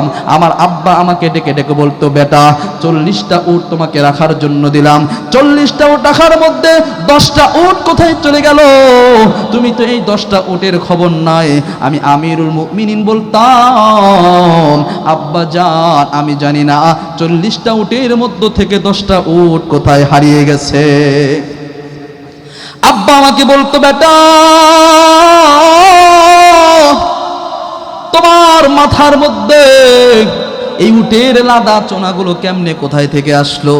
আমিরুল মুমিনিন হযরত ওমর কেঁদে কেঁদে বলতো, আব্বা প্রচণ্ড রোদের মধ্যে যখন রোদের তীব্রতা বেড়ে যাইতো, আমি এই উটের পিছনে আইসা আমি বসে যাইতাম রোদের ছাওয়ার জন্য। আর যখন উটের পিছনে এসে বসতাম, ওই উটগুলো লাদা চোনাগুলো আমার মাথার উপর পড়তো। আব্বাজান এইভাবে আমাকে তিরস্কার করতো। আহমক যত বড় যত তত আহমক, লম্বা হয়েছে কিন্তু বুদ্ধি তেমন হয় না। আমিরুল মুমিনিন সাহাবীদেরকে ডেকে বললেন, ও সাহাবীরা রে, কিন্তু যেদিন আমি আল্লাহর উপর ঈমান আনলাম, আল কোরআনকে মানলাম, রসুলকে মানলাম, সেই দিন থেকে আমার আল্লাহ আমি আমিরুল মুমিনিনকে এত সম্মান দান করলেন, আমি ওমরকে এত সম্মান দান করলেন, এত মর্যাদা দান করলেন। যেই ওমর এক সময় রাখাল ছিল, সেই ওমরকে আল্লাহ এখন অর্ধ পৃথিবীর খলিফা বানিয়ে দিয়েছেন। চিৎকার দিয়ে বলি সুবহানাল্লাহ, আরো জোরে বলেন সুবহানাল্লাহ। আমার গাজীপুর জেলার বাবাজিরা রে, এই অঞ্চলে কিন্তু আমি প্রথম এসেছি, এই জন্য খুব খেয়াল করে শোনা যায়, কোনো দিক মনোযোগ দিবেন না। এই আমিরুল মুমিনিন দেখেন কেমন ঈমানের পাওয়ার অর্জন করলেন, কোরআন মানার কারণে আল্লাহ তাআলা কত সম্মান দান করলেন। আমার বাবাজি, আপনি কেন কোরআন মানবেন না? আপনি কেন রাসূল মানবেন না? আপনার ব্যক্তি জীবনে কেন কোরআন আনবেন না? রাষ্ট্র জীবন কেন কোরআন অনুযায়ী পরিচালনা করবেন না? অথচ আল্লাহ রাব্বুল আলামিন কোরআনুল কারীমের মধ্যে বলেন, যারা কোরআন অনুযায়ী জীবন যাপন করবে, কোরআন অনুযায়ী রাষ্ট্র পরিচালনা করবে, কোরআন অনুযায়ী ব্যক্তি জীবন পরিচালনা করবে, আমি আল্লাহ রাব্বুল আলামিন তাদেরকে দুইটা পুরস্কার দান করব। চিৎকার দিয়ে বলা যাবে কি সুবহানাল্লাহ। আল্লাহ রাব্বুল আলামিন বলেন, ওয়াল্লাহু ইয়াদউ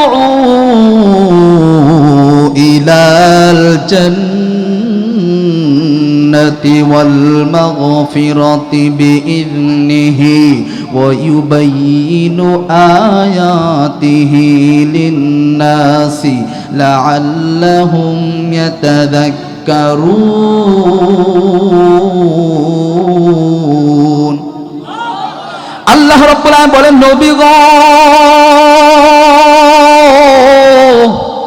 ইয়া রাসূলুল্লাহ, ইয়া হাবিবাল্লাহ, তামাম দুনিয়ার মানুষকে জানাইয়া দেন, যারা কোরআন অনুযায়ী জীবন যাপন করবে, কোরআন অনুযায়ী রাষ্ট্র পরিচালনা করবে, আমি আল্লাহ তাদেরকে দুইটা পুরস্কার দান করব। 1 নাম্বার পুরস্কার আমি আল্লাহ তাদের মাফ করে দিব, 2 নাম্বার পুরস্কার আমি আল্লাহ তাদের জান্নাত লিখে দেব। জোরে বলেন সুবহানাল্লাহ।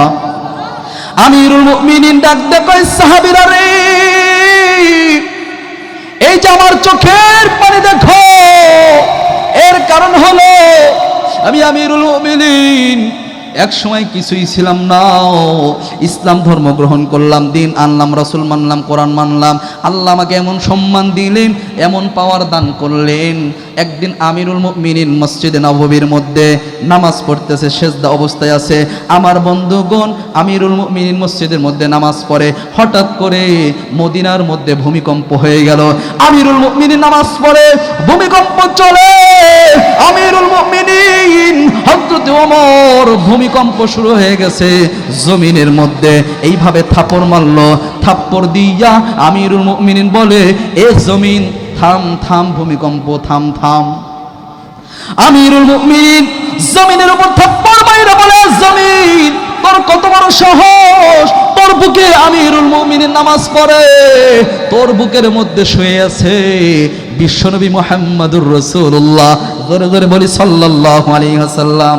আরো জোরে বলেন না সাল্লাল্লাহু আলাইহি ওয়াসাল্লাম। আমিরুল মুমিনিন জমিনে থাপ্পড় মাইরা বলে, জমিন থাম থাম, তোর বুকে নামাজ পড়ে আমিরুল মুমিনিন হযরত ওমর, তোর বুকের মধ্যে শুয়ে আছে বিশ্বনবী মুহাম্মদুর রাসূলুল্লাহ। তোর কত বড় সাহস, তুই আমিরুল মুমিনিন সেজদা করে তোর বুকের মধ্যে শুয়ে আছে বিশ্বনবী, আর তুই ভূমিকম্প হয়। এমন পর আল্লাহ আমিরুল মুমিনিনকে দিয়েছেন, এমন পর আল্লাহ আমিরুল মুমিনিনকে দিয়েছেন।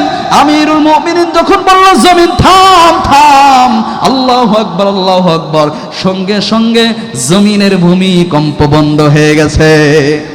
হয় না বাজান? আরো আওয়াজ দিয়ে বলতে হবে সুবহানাল্লাহ।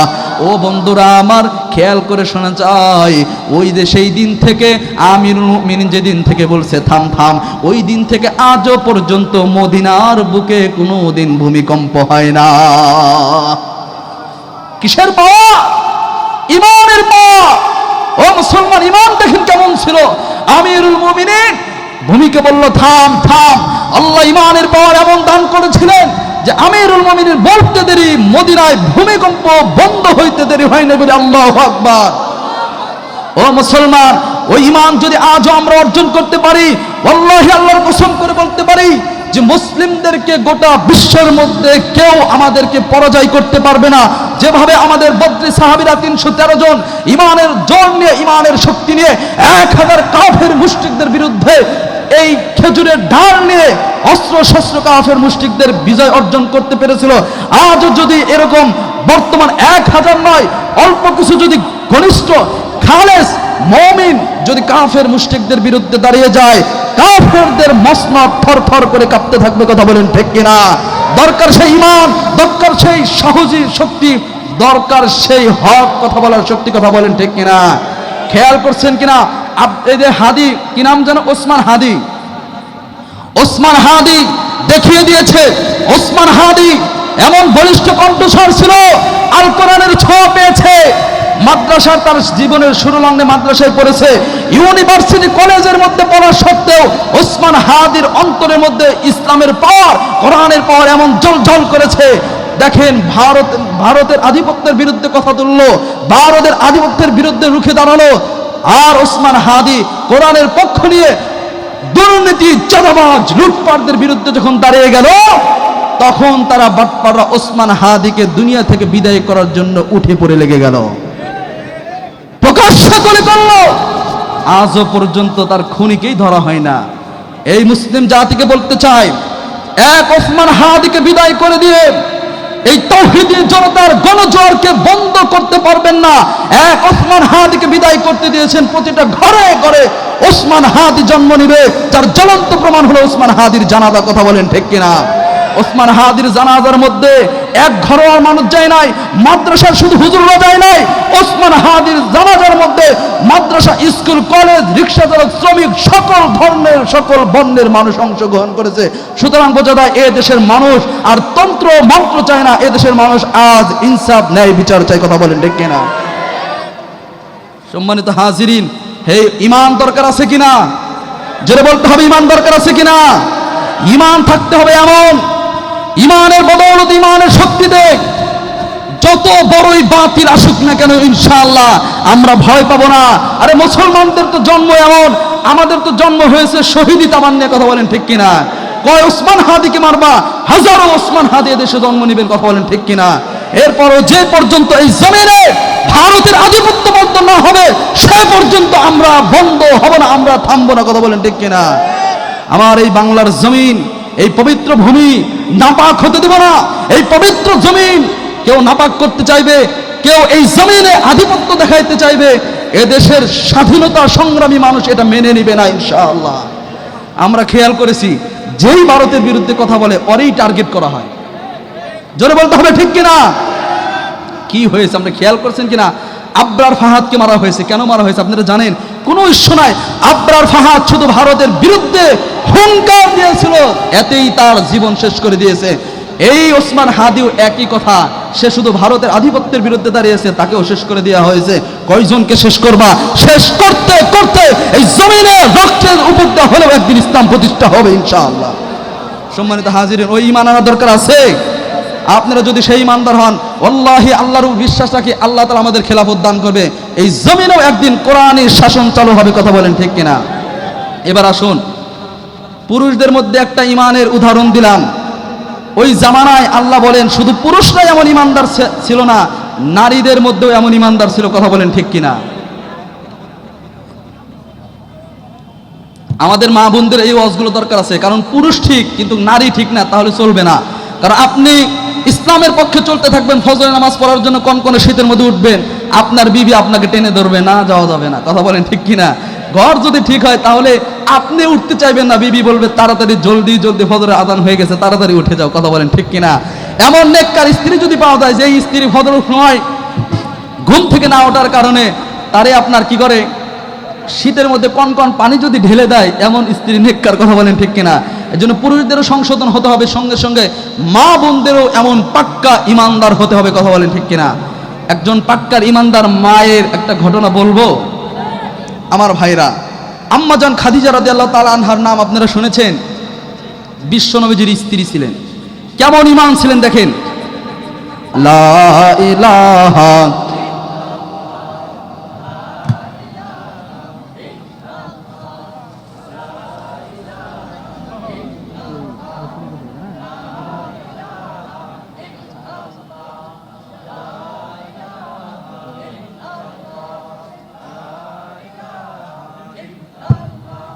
বাবাজি, লা ইলাহা, ওই যে বাবাজি দাঁড়ায় আছেন, বসেন না, অনেক জায়গা ফাঁকি আছে। লা ইলাহা, বসেন বসেন, ক্ষতি হবে না, ক্ষতি হবে না, লাভ হবে। আজকের তাফসীর করা মাহফিল যদি হেদায়েত পেতে পারেন ইনশাআল্লাহ, আল্লাহ হতে পারে আজকের মাহফিলে আমার আপনার পরিবর্তন হওয়ার কারণ হবে। এই জন্য বাবাজি দাঁড়িয়ে থাকবেন না, বসেন। ইনশাআল্লাহ আজকের মাহফিল আল্লাহ কবুল করে নেবেন, এই মাজমাকে আল্লাহ কবুল করে নেবেন। আমার মনে হয় আল্লাহ তাআলা রহমত নাযিল হয়েছে বলে সুবহানাল্লাহ, চিৎকার দিয়ে বলেন সুবহানাল্লাহ, জিকির করেন লা ইলাহা, জোরে লা ইলাহা,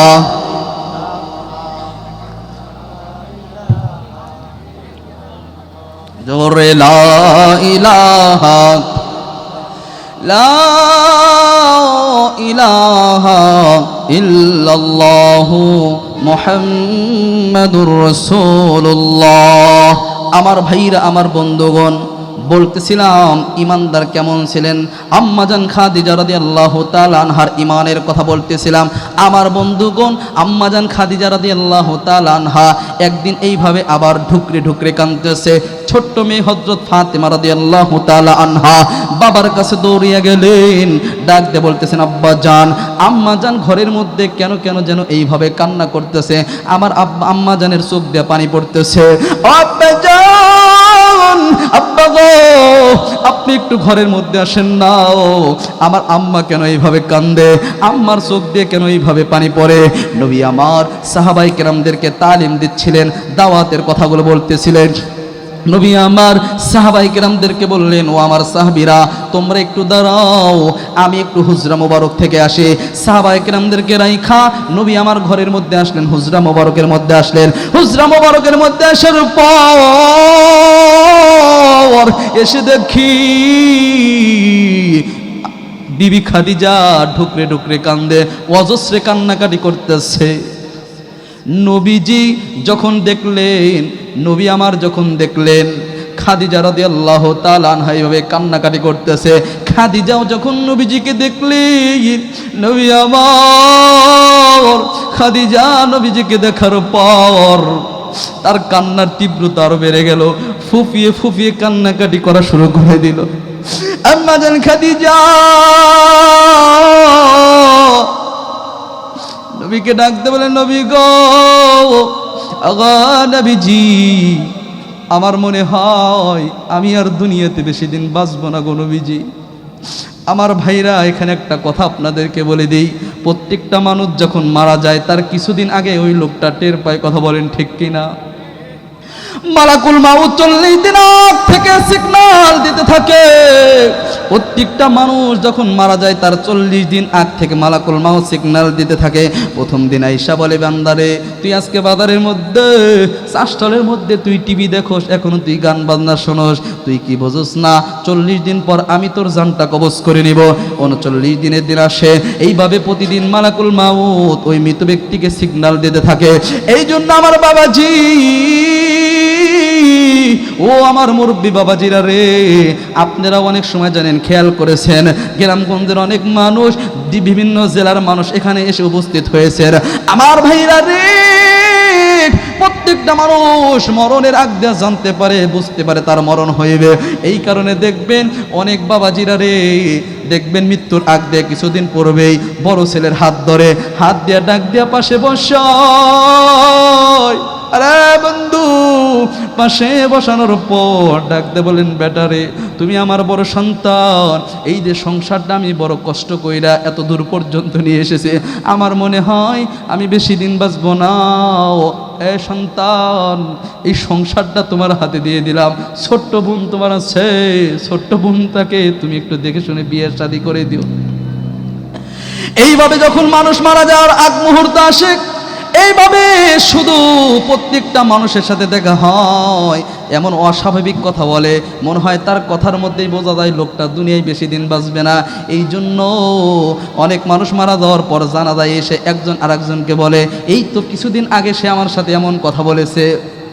আপনারাও জানেন, এই লোকটা মারা যাওয়ার আগে মালাকুল মাউত সিগন্যাল দিতে থাকে, তার মাথার মধ্যে টনক নড়ে যায়, সেও বুঝতে পারে এই দুনিয়ার মনে হয় জীবন তার শেষ হয়ে যাইতেছে, সূর্যটা মনে হয় আর বেশি দিন থাকবে না রে বন্ধু। এই জন্য মারা যাওয়ার আগে প্রত্যেকটা মানুষ বারবার বড় মেয়েরা দেখতে চায়, সন্তানকে দেখতে চায়, স্ত্রীকে বলে, আমার বড় মেয়েটাকে টেলিফোন দাও, কতদিন হয়ে গেল আমার বড় মেয়েটাকে দেখা হয় না, আমার অমুক নাতিরাকে দেখাও, সে কেন আসে না। বারবার বারবার মৃত্যুর আগ দিয়া সবাইরে শুধু দেখতে চায়, সবাইরে শুধু দেখতে চায়, বড় মেয়েরে দেখতে চায়, ছোট মেয়েরে দেখতে চায়, কারণ সে বুঝতে পারে এই দুনিয়ায় মনে হয় তার বেশি দিন আর বেঁচে থাকার সময় নেই। আর বাবাজি, খেয়াল করে শুনছেন, অন্তরটা নরম করে দেন, মৃত্যুর কথা স্মরণ করে। কোন দুনিয়ার রং তামাশার পিছনে পইরা আজকে অন্তরটাকে শক্ত করে ফেললেন। মরণের কথা শুনলে চোখের পানি আসে না, মৃত্যুর কথা শুনলেও চোখের পানি আসে না রে বাবাজি। আমার বন্ধুগণ, এইভাবে কিন্তু প্রত্যেকটা মানুষ মৃত্যুর আগ দিয়ে সব কিছু বলতে পারে। আমার বন্ধুগণ, আপনাদেরকে ভিন্ন কথা বলবো না, আমার বাবার ঘটনাটা আপনাকে শোনাইয়া দিই।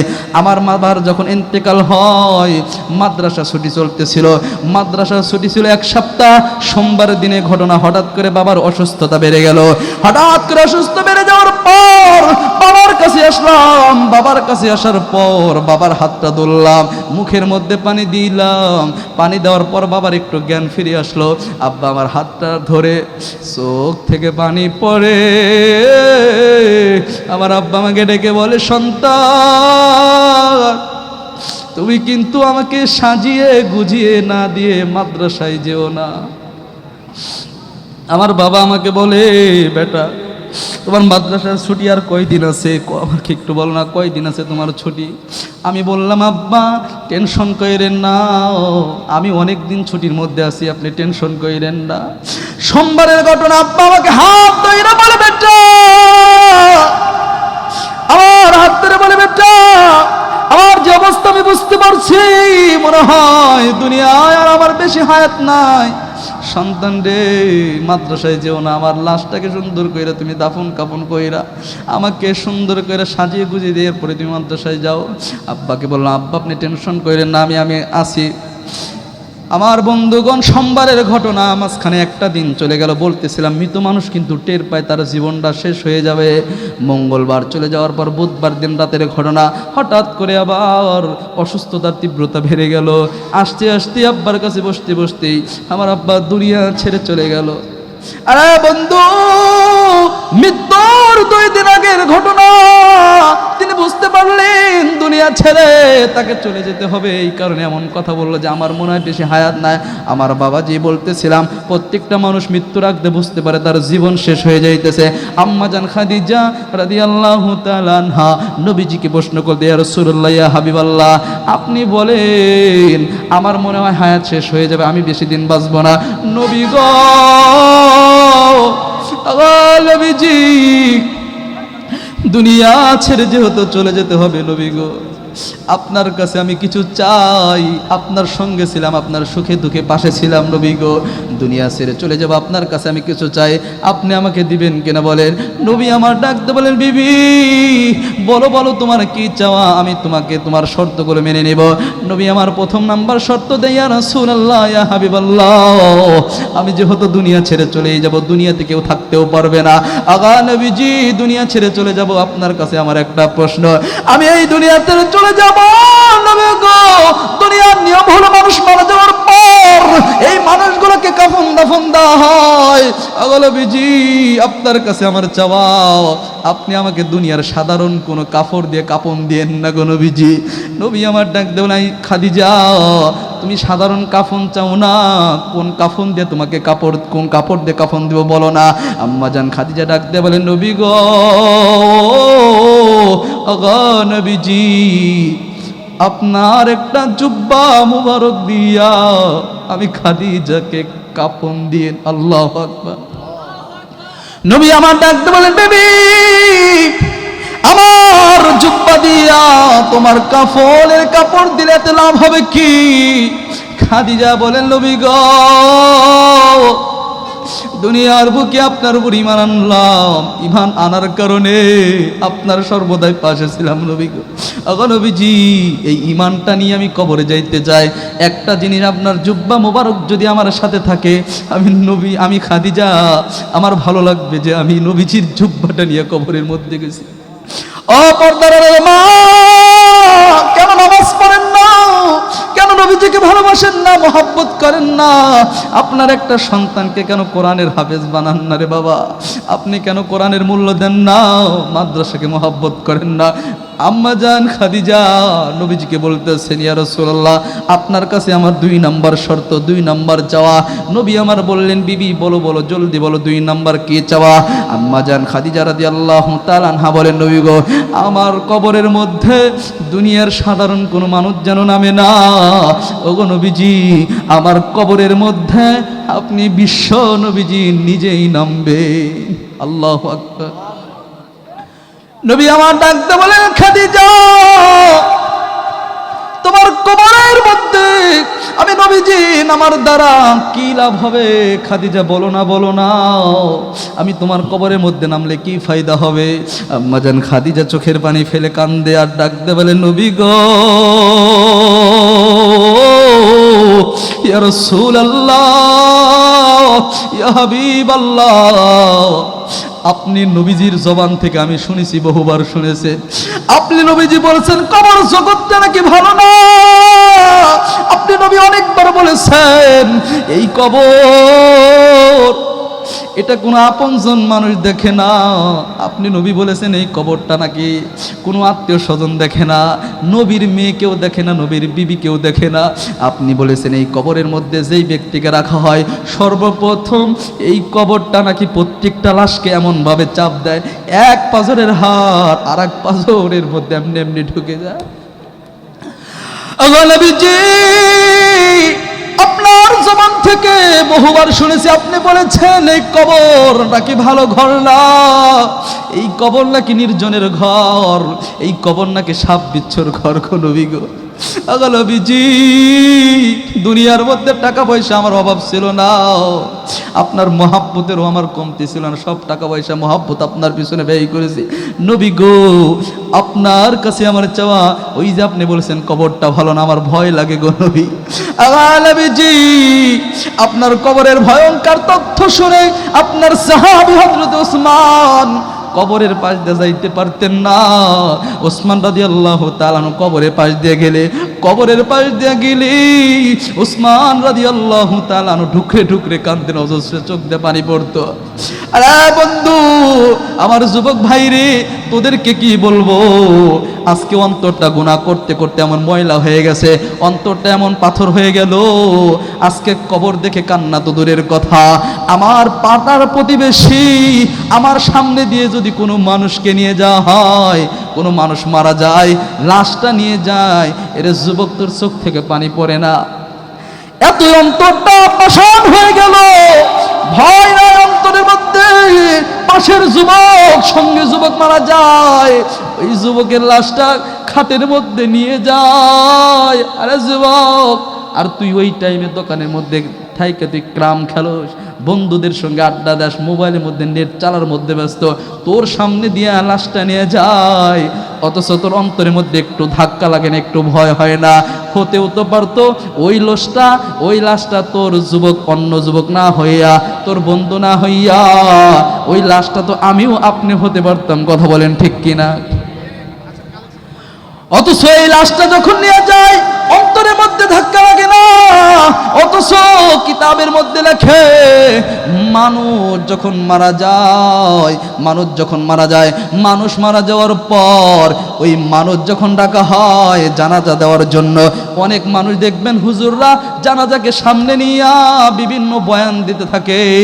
এরে বন্ধু, বয়ানের দরকার নাই, বয়ান করতে হবে না। কিতাবের মধ্যে লেখে ওই মৃত মানুষটাই প্রত্যেকটা মানুষের জন্য ওয়াজ, ওই লাশটা প্রত্যেকটা মানুষকে নসিহত করে। আরে দুনিয়ার মানুষ, তোর মতন আমিও তো একদিন এইভাবে জানাজায় অংশগ্রহণ করতাম, কিন্তু আজকে দেখ আমার শক্তি নাই, খাটের মধ্যে শুয়ে আছি, বাবা জানাজায় দাঁড়িয়েছে, আমার প্রতিবেশীরা জানাজায় দাঁড়িয়েছে, আমার ভাই বোন বেরাদাররা জানাজায় দাঁড়িয়েছে, আমার বন্ধুগণ খেয়াল করে শোনা চাই। এইবার আম্মাজান খাদিজা রাদিয়াল্লাহু তাআলা আনহা নবীজিকে ডেকে বললেন, নবী গো, নবীজি আপনার কাছে আমার 2 নাম্বার চাওয়া, আমি মারা যাওয়ার পর আমি খাদিজার কবরের মধ্যে আপনি নামবেন, এর দ্বারা আমার মনের মধ্যে আল্লাহ তাআলা সাহস যোগাইয়া দিবেন। চিৎকার দিয়ে বলা যাবে কি সুবহানাল্লাহ? আরো জোরে বলেন না সুবহানাল্লাহ? হয় নাই বাজান, আরো জোরে বলেন সুবহানাল্লাহ। আম্মা জান খাদিজা নবীজিকে ডেকে ডেকে বলতেছেন, ইয়া রাসূলুল্লাহ, ইয়া হাবিবাল্লাহ, আপনার কাছে আমার 3 নাম্বার প্রশ্ন, 3 নাম্বার শর্ত। ওগো নবীজি, আপনার কাছে আমার 3 নাম্বার শর্ত, 3 নাম্বার প্রশ্ন। নবী আমার ডেকে বললেন, বিবি খাদিজা জলদি বলো, তাড়াতাড়ি বলো, তোমার 3 নাম্বার চাওয়া কি? আম্মা জান খাদিজা ডেকে বলেন, নবী গো, সব মানুষের লাশ দাফন কাফন কমপ্লিট হওয়ার পর দুনিয়ার নিয়ম হলো সব মানুষ চলে যায়। ওগো নবীজি, আপনার কাছে 3 নাম্বার চাওয়া, আমাকে যখন দাফন কাফন কমপ্লিট হয়ে যাবে, মাটি দেওয়া হবে, নবী গো আপনার কাছে আমার একটা আবদার, আপনি সব সাহাবীরা চলে গেলেও আপনি নবীজি আমার কবরের পাশ থেকে চলে যাবেন না। আল্লাহু আকবার। নবী আমার ডেকে বললেন, বিবি খাদিজা, আমি তোমার কবরের পাশে দাঁড়িয়ে থাকার দ্বারা কি লাভ হবে? আমি না আসলে কি লাভ হবে? নবী আমার এমন প্রশ্ন করলেন। বিবি খাদিজা রাদিয়াল্লাহু তাআলা আনহা এইবার বলতেছেন, নবীজি আমাকে দাফন কাফন করার পর, মাটি দেওয়ার পর আপনি নবীজি নিজেই বলেছেন, আপনার জবান থেকে আমি আম্মাজান খাদিজা শুনেছি, আপনি তো বলেছেন কোন মানুষকে দাফন কাফন করার পর, মাটি দেওয়ার পর সর্বপ্রথম যেই ব্যক্তি 40 কদম হেঁটে চলে যায়, মুনকার নাকির কবরের মধ্যে প্রশ্ন আরম্ভ করে দেয়, গো নবী, আগো নবীজি আমার বাল্লা আমার ক্ষেত্রেও তো এমনটাই হবে। আমাকে যখন দাফন করা হবে সর্বপ্রথম 40 কদম যেই লোকটা হেঁটে যাবে, সঙ্গে সঙ্গে মুনকার নাকির চলে আসবে, প্রশ্ন করবে, মান রব্বুকা ওয়া মান নাবিয়্যুকা ওয়া মা দীনুকা। ওগো নবীজি আমার ভয় হয়, ইয়া রাসূলুল্লাহ আমার ভয় লাগে, আমি বিবি খাদিজা মনে হয় সেই দিন প্রশ্নের উত্তর দিতে পারবো না। আল্লাহু আকবার। নবীজিকে ডেকে বলেন, নবী গো, আপনি আমার কবরের পাশে যদি দাঁড়িয়ে থাকেন, আমার সাহস হবে আমি হয়তো ওই মুনকার নাকিরের সওয়াল জবাব, ওই প্রশ্নের উত্তর দিতে আমি খাদিজা আমি একটু সাহস পাবো, প্রশ্নের উত্তরটা দেওয়ার জন্য সহজ হবে। এই জন্য আপনার কাছে আমার এই আবদার, 3টা আবদার, আপনি আমাকে এই 3টা শর্ত একটু পূর্ণ করে দিবেন। নবী আমার বললেন, বিবি খাদিজা রে, এই 3টা শর্ত আমি নবীজি পূর্ণ করে দেব। আমার ভাইরা, আমার বন্ধুগণ, আমার গাজীপুর জেলার বাবাজি, খেয়াল করে শোনা যায়, কোনো দিক মনোযোগ নাই, আমি কিন্তু ওয়াজের একদম শেষ প্রান্তে চলে এসেছি। আমার ভাইরা, আমার বন্ধুগণ, অন্তরটা নরম কইরা দেন। এরে বাবাজি, এই যে তাফসীর করার মাহফিল আপনারা বসেছেন, এই মাহফিলগুলো আল্লাহ রাব্বুল আলামিন এই বাংলার জমিনে এই তাফসীর করার মাহফিল দ্বারা অগণিত যুবকরা ইসলামের পথে এসেছে।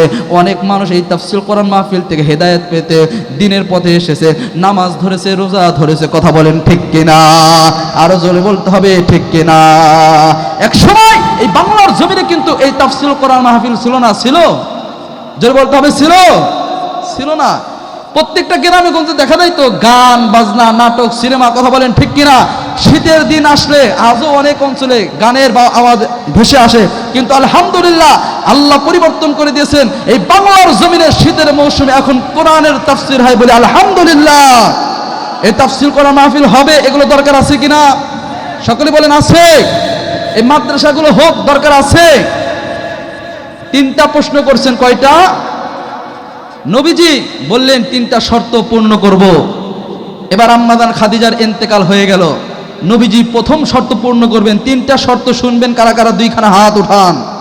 নারে তাকবীর, নারে তাকবীর। আল কোরআনের আলো, দ্বীন ইসলামের আলো, নারে তাকবীর। আমার ভাইরা, 3টা শর্ত শুনবো তো আমরা ইনশাআল্লাহ।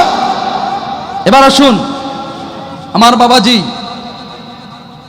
খাদিজা রাদিয়াল্লাহু তাআলা আনহার ইন্তেকাল হয়ে গেল। নবীজি 3টা শর্ত পূর্ণ করবেন। তার আগে আমি আপনাদের কাছে একটু মতবিনিময় করতে চাই। আপনারা বলেন তো দেখি, এই মাদ্রাসা, এই দ্বীন ইসলাম মাহফিলগুলো করতে গিয়ে একটু খরচপাতি আছে কিনা?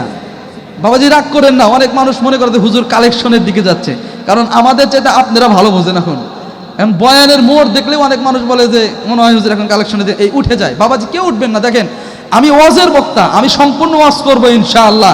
এটা ভাইবেন না যে আমি ফাঁকি দিয়ে যাবো ইনশাআল্লাহ। যেহেতু ওয়াজ ধরেছি, এই ওয়াজ পূর্ণ করে ইনশাআল্লাহ বিদায় নেব। আছেন তো আপনারা ইনশাআল্লাহ? একটু মাঝখানে একটু সংক্ষিপ্ত, এই মাদ্রাসা মাহফিলগুলো হওয়া দরকার। এই মাদ্রাসাগুলোর পিছনে কিছু খরচ হয়, এই জন্য 10-এর লাঠি 1-এর বোঝা। 10 জন মিলে যদি 100 টাকা করেও দাও তাহলেও কিন্তু অনেক টাকা। আবার একজন যদি সব খরচ নেয় তাহলে তার উপর বোঝা হয়ে যাবে। কথা বলেন ঠিক কিনা? এই জন্য আমার বাবাজি দেখেন, এই দুনিয়ার বুকে সম্পদ দেওয়ার মালিক আল্লাহ, সম্পদ ছিনিয়ে নেওয়ার মালিকও আল্লাহ। আমার আল্লাহ এমন এক মালিক যে তিনি সম্পদ কারো কাছে স্থায়িত্ব রাখেন না। এই জন্য দেখবেন গ্রামের মধ্যে সবসময় এক পরিবারই ধনী থাকে না। কথা বলেন ঠিক কিনা? আজ পর্যন্ত কোনো গ্রামের মধ্যে দেখছেন যে যারা ধনী তারাই শুধু ধনী? দেখবেন যে দরিদ্র থেকে ধনী হইতেছে, আবার ধনী পরিবার দিন দিন দিন দিন অধপতনের দিকে যাইতেছে। কথা বলেন ঠিক কিনা? তার মানে সম্পূর্ণ এই চাবিকাঠি কার হাতে? জোরে বলেন কার হাতে? এবার আসুন, সম্পদ দেওয়ার মালিক আল্লাহ। আর দেখেন, আমরা সম্পদ ব্যয় করব এটা মনে করি যে এটা জরিপানা বা এটা ক্ষতি না বাবাজি। দেখেন, আমি যে 10 টাকা দান করব এটা আমারই আমলনামায় থাকবে, এটা আমারই থাকবে। আর এই আমলনামাগুলো, এই 10 টাকার দানগুলো পরকালে এমন এমন সব আল্লাহ বেনিফিট দিয়ে রাখবেন, আপনি চিন্তা করতে পারবেন না। পরকালে যখন কেউ কারো উপকার আসবে না, তখন আল্লাহ বলবেন বান্দা একটু ডান দিকে তাকাও, দেখবে বিশাল নেকির পাহাড়। আল্লাহ বলবেন বান্দা বাম দিকে তাকা, বাম দিকে তাকানোর পরে দেখবে বিশাল নেকির পাহাড়। বান্দা বলবে আল্লাহ এই নেকিগুলো কোত্থেকে এসেছে? আমার আল্লাহ বলবেন আরে বান্দা, তুই কি ওই যে গ্রাম বাংলা মাহফিলে যাস নাই? তুই সেখানে গিয়ে ইখলাসের সাথে 100টা টাকা দান করছিলেন, আমি আল্লাহ ওই টাকা 100 সওয়াব রাখি নাই, ওটাকে বৃদ্ধি করে করে আমি আল্লাহ এই নেকির পাহাড় বানিয়ে দিয়েছি। বলি সুবহানাল্লাহ। আমার বাবা যে এখানে যারা আসেন, আমার মনে হয় না এখানে আমরা এমন একজন মানুষ আছি যার আপনজন কেউ না কেউ কবর জগতে নাই। আমার মনে হয় কেউ এখানে বাবা এমন আছেন সন্তান হারিয়েছেন, এমন বহু আছেন যে নিজ হাতে সন্তানের লাশটাকে নামাইছেন কবরের মধ্যে। এমন বহু সন্তান এখানে বসে আছে, বাবা কবরের মধ্যে আছে। এমন বহু সন্তান এমন আছে যে মা কবরের মধ্যে আছে। এমন বহু সন্তান আছে যার বাবা মা কেউ দুনিয়ার মধ্যে নাই।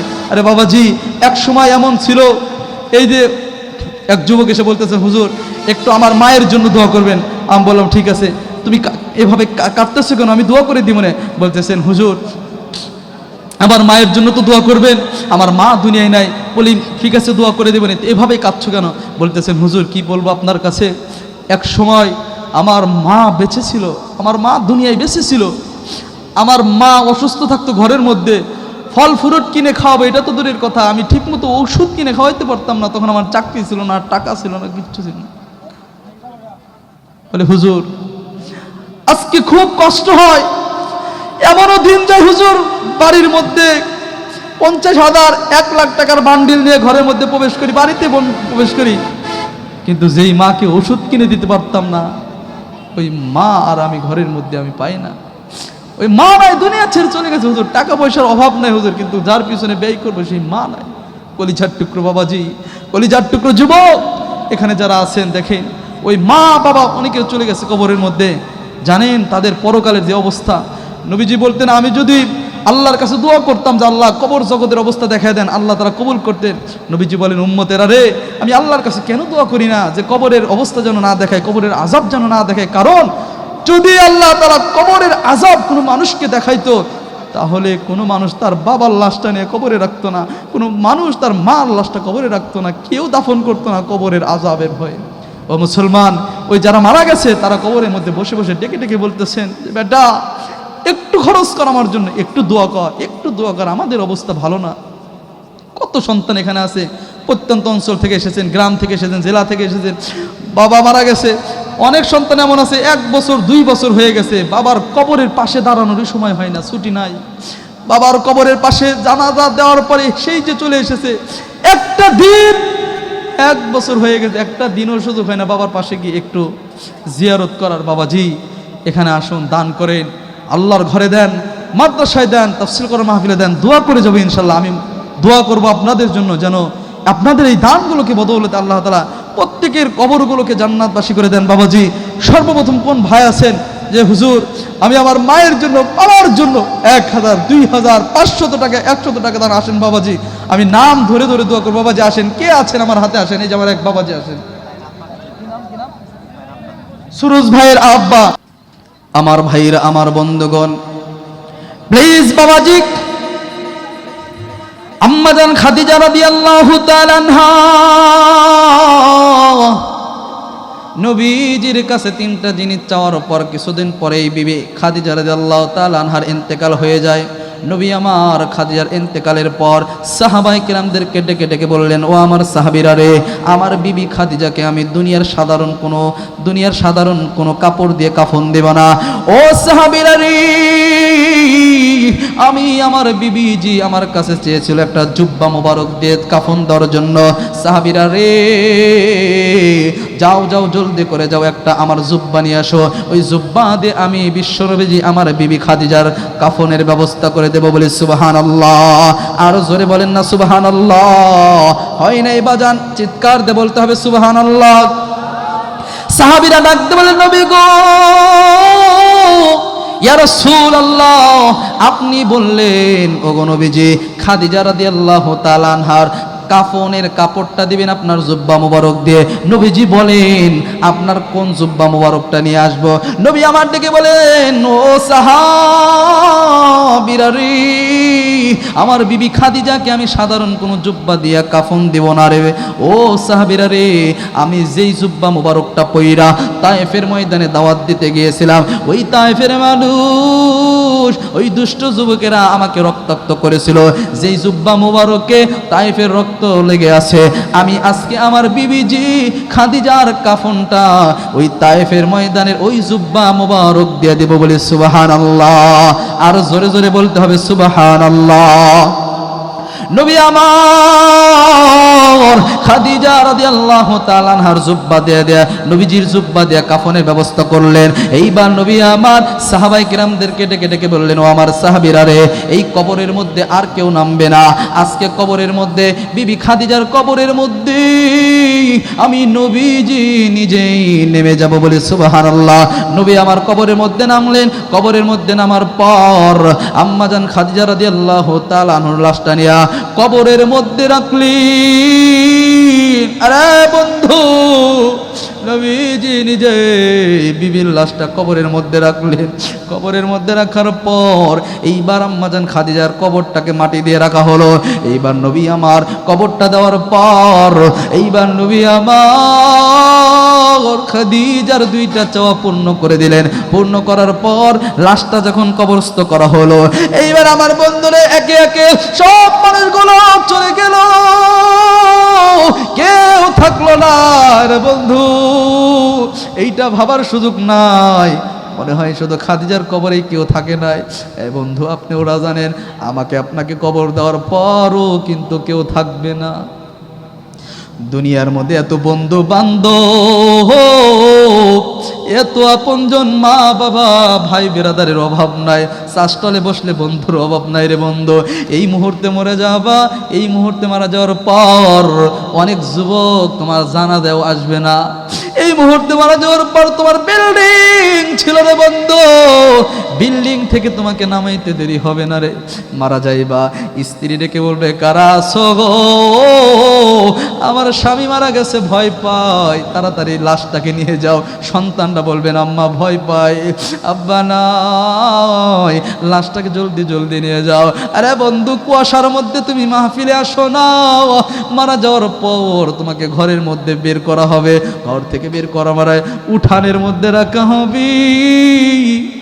বন্ধু, জাজিম ছাড়া, তশক ছাড়া একদিন তুমি ঘুমাও না, অথচ শুধু চাটাইয়ের উপর রাখা হবে, একটা বিছনা দিয়ে রাখা হবে, উপরে একটা হালকা পাতলা একটা চাদর দিয়ে রাখা হবে। আর বন্ধুরে কেউ বলবে, এ যাও জলদি যাও কাফন নিয়ে আসো। কেউ বলবে, একজন যাও বাঁশ কাটো, আর একজন বলবে একটু মাপ নাও, কবরটা খনন করো। একজন আতর গোলাপ নিয়ে আসবে, গরম পানি করবে, খবর দাও আত্মীয় স্বজন সব মানুষ চলে আসবে। ওই যে লোকটা মারা গেছে, ওই লোকটা, বিজ্ঞানীরা বলে, ডাক্তাররা বলে, প্রত্যেকটা মানুষ মারা যাওয়ার পর ডাক্তারদের, বিজ্ঞানীদের থিওরি অনুযায়ী মানুষ মারা যাওয়ার পর 72 ঘন্টা পর্যন্ত মানুষ চোখ দিয়ে দেখতে পারে, হাতগুলো সক্রিয় থাকে। 72 ঘন্টা মানুষ মারা যাওয়ার পর সব আত্মীয় স্বজন আসে, আত্মীয় স্বজনদেরকে দেখতে পায়। সন্তান ডেকে ডেকে বলেন, মা, ও মা, কেন হাউ মাউ করে কান্দো? কি হয়েছে? আমার কি হয়েছে আমি তো বুঝতে পারি না। বাবাকে ডেকে বলেন, আব্বা আমার কি হইল? আমার হাতটা কেন নড়ে না, পা কেন নড়ে না? আর এত মানুষ কেন, সবাই কেন কান্দে? আরে বন্ধু, সব এলাকার মধ্যে খবর হয়ে যাবে, অমুক যার দুনিয়ার মধ্যে নাই, কবরের মধ্যে রাখা হবে। কবরের মধ্যে রাখার পর একে একে সব মানুষ চলে আসবে, কেউ কিন্তু থাকবে না রে বন্ধু। যে স্ত্রী, পানির স্ত্রী এত মহাব্বত, ওই সন্তান এত মহাব্বত, যেই মেয়েটা অফিস থেকে আসার পর সর্বপ্রথম কোলে ওঠে, কোলে ওঠার পর আব্বুকে চুমু খায়, আব্বু আমার মজা কই, চকলেট কই, ওই মেয়েটাও কিন্তু একদিন বাবারে মরে যাওয়ার পর মেয়েটাও কিন্তু কবরে থাকবে না। একা একাই থাকতে হবে রে বাবা। এক গাড়িওয়ালা বাড়িওয়ালা, কোন রং তামাশায় আছো? 6 ঘন্টার মধ্যে তোমার আমার জানাজা কমপ্লিট হয়ে যাবে। জানাজা কমপ্লিট হয়ে যাওয়ার পর দুনিয়ার মধ্যে এত শক্তি, এত টাকা, এত ক্ষমতা ছিল, 6 ঘন্টার মধ্যে জানাজা কমপ্লিট, সবাই চলে আসবে, একে একে সবাই চলে আসবে। 1 দিন 2 দিন হয়ে যাবে, তোমার আমার নাম মনে থাকবে। 1 মাস 2 মাস, 1 বছর 2 বছর পর, আরে বন্ধু, তোমার আমার নাম নেওয়ার মতন কেউ থাকবে না। যেই লোকটা এত ক্ষমতা, টাকা, গাড়ি বাড়ি ছিল, কবরের মধ্যে রাখার পর ওর কবরের উপর দিয়া গরু ছাগল চলবে, তাড়ানোর মতন কিন্তু শক্তি থাকবে না। কথা বলেন ঠিক কিনা? নবী আমার খাদিজা রাদিয়াল্লাহু তাআলা আনহাকে কবরের মধ্যে রাখার পর একে একে সব সাহাবায়ে কেরাম চলে গেল। নবী আমার যাই না, নবী আমার যাই না। আমার আপনার নবী বিবি খাদিজার কবরের পাশে দাঁড়াইয়া আছে। বিবি খাদিজার কবরের পাশে দাঁড়াইয়া 2খানা হাত উঠাইয়া আল্লাহর কাছে দোয়া করেন, আল্লাহ। বন্ধু, নবী আমার জীবনে কয়েকবার হাত উঠাইয়া দোয়া করছেন আল্লাহর কাছে। তোর মধ্যে একবার হলো বিবি খাদিজা যখন ইন্তেকাল হয়, ওই সময় নবীজি হাত উঠাইয়া দোয়া করে আর ডেকে ডেকে বলেন, আল্লাহ। ডাক দেন না আল্লাহ, জোরে বলেন না আল্লাহ। নবী আমার ডেকে বলেন, আল্লাহ, এই যে আজকে যেই লাশটা কবরস্থ করা হলো গো আল্লাহ, এটা সাধারণ কোন নারীর কবর নয়, এই কবরটা হলো আমার বিবিজি খাদিজার কবর গো আল্লাহ। আল্লাহ শর্ত করেছে কবরের পাশে যেন দাঁড়াইয়া থাকি আমি। আল্লাহ, আমি শর্ত পূর্ণ করলাম। আল্লাহ, আল্লাহ গো, আল্লাহ আমার খাদিজাকে মাফ করে দাও। আমার আল্লাহ রাব্বুল আলামিন জিবরাইল আমিনকে ডেকে বলেন, ও জিবরাইল, কোথায় আছো রে জিবরাইল? যাও যাও, জলদি করে যাও, আমার রসুল কেন কবরের পাশে দাঁড়াইয়া আছে রে জিবরাইল। জিবরাইল যাও, আমার হাবিবকে বলে দাও, আমার হাবিবকে বলে দাও, আমার রসুল যেই জন্য কবরে দাঁড়িয়ে আছে, আমি আল্লাহ তাআলা নিজেই তার বিবি খাদিজার প্রশ্নের উত্তর দিয়ে দিব। চিৎকার দিয়ে বলেন সুবহানাল্লাহ। আমার বাবাজি বলতেছিলাম, ঈমান 1 নাম্বার। কেমন ঈমানদার ছিলেন আমার আম্মাজান খাদিজা রাদিয়াল্লাহু তাআলা আনহা, কেমন ঈমানদার ছিলেন আমিরুল মুমিনিন হযরতে ওমর রাদিয়াল্লাহু তাআলা আনহু। এই জন্য আল্লাহ বলেন, দুনিয়ার মানুষ তোমরা যদি 2টা জিনিস পূর্ণ করতে পারো, 1 নাম্বার ঈমানদার, 2 নাম্বার নেক আমল, আমি আল্লাহ রাব্বুল আলামিন তোমাদেরকে 2টা পুরস্কার দান করব। 1 নাম্বার পুরস্কার আমি আল্লাহ তাআলা তোমাদের জীবনের, আল্লাহ তাআলা বলে, আমি আল্লাহ তাআলা 1 নাম্বার পুরস্কার তোমাদেরকে জমিনের উপর খেলাফত দান করব। 2 নাম্বার আমি আল্লাহ তাআলা তোমাদের প্রত্যেককে জান্নাত লিখে দেব। বলে সুবহানাল্লাহ। আরো জোরে বলেন সুবহানাল্লাহ। এবার আসুন আমার ভাইরা, সূরা ইয়াসিনের মধ্যে আল্লাহ তাআলা কোরআনুল কারীমের সব জায়গার মধ্যে মূল পয়েন্ট, মূল বিষয় 2টা জিনিস তুলে ধরছেন। একটা হলো ঈমান আর একটা হলো নেক আমল। সূরা ইয়াসিনটা মক্কায় অবতীর্ণ। সূরা ইয়াসিনটা কোথায় অবতীর্ণ? মক্কায় অবতীর্ণ। আমার ভাইরা, এরপরে এই সূরা ইয়াসিনের শানে নজুল আছে, এরপরে এখানে 2-1টা শানে নজুল আছে। আসলে যেহেতু আজকের প্রধান মেহমান এসে উপস্থিত হয়েছেন, এজন্য সময় স্বল্পতার কারণে সম্পূর্ণ বলা হলো না। ইনশাআল্লাহ আবারও যদি কোনোদিন সুযোগ হয়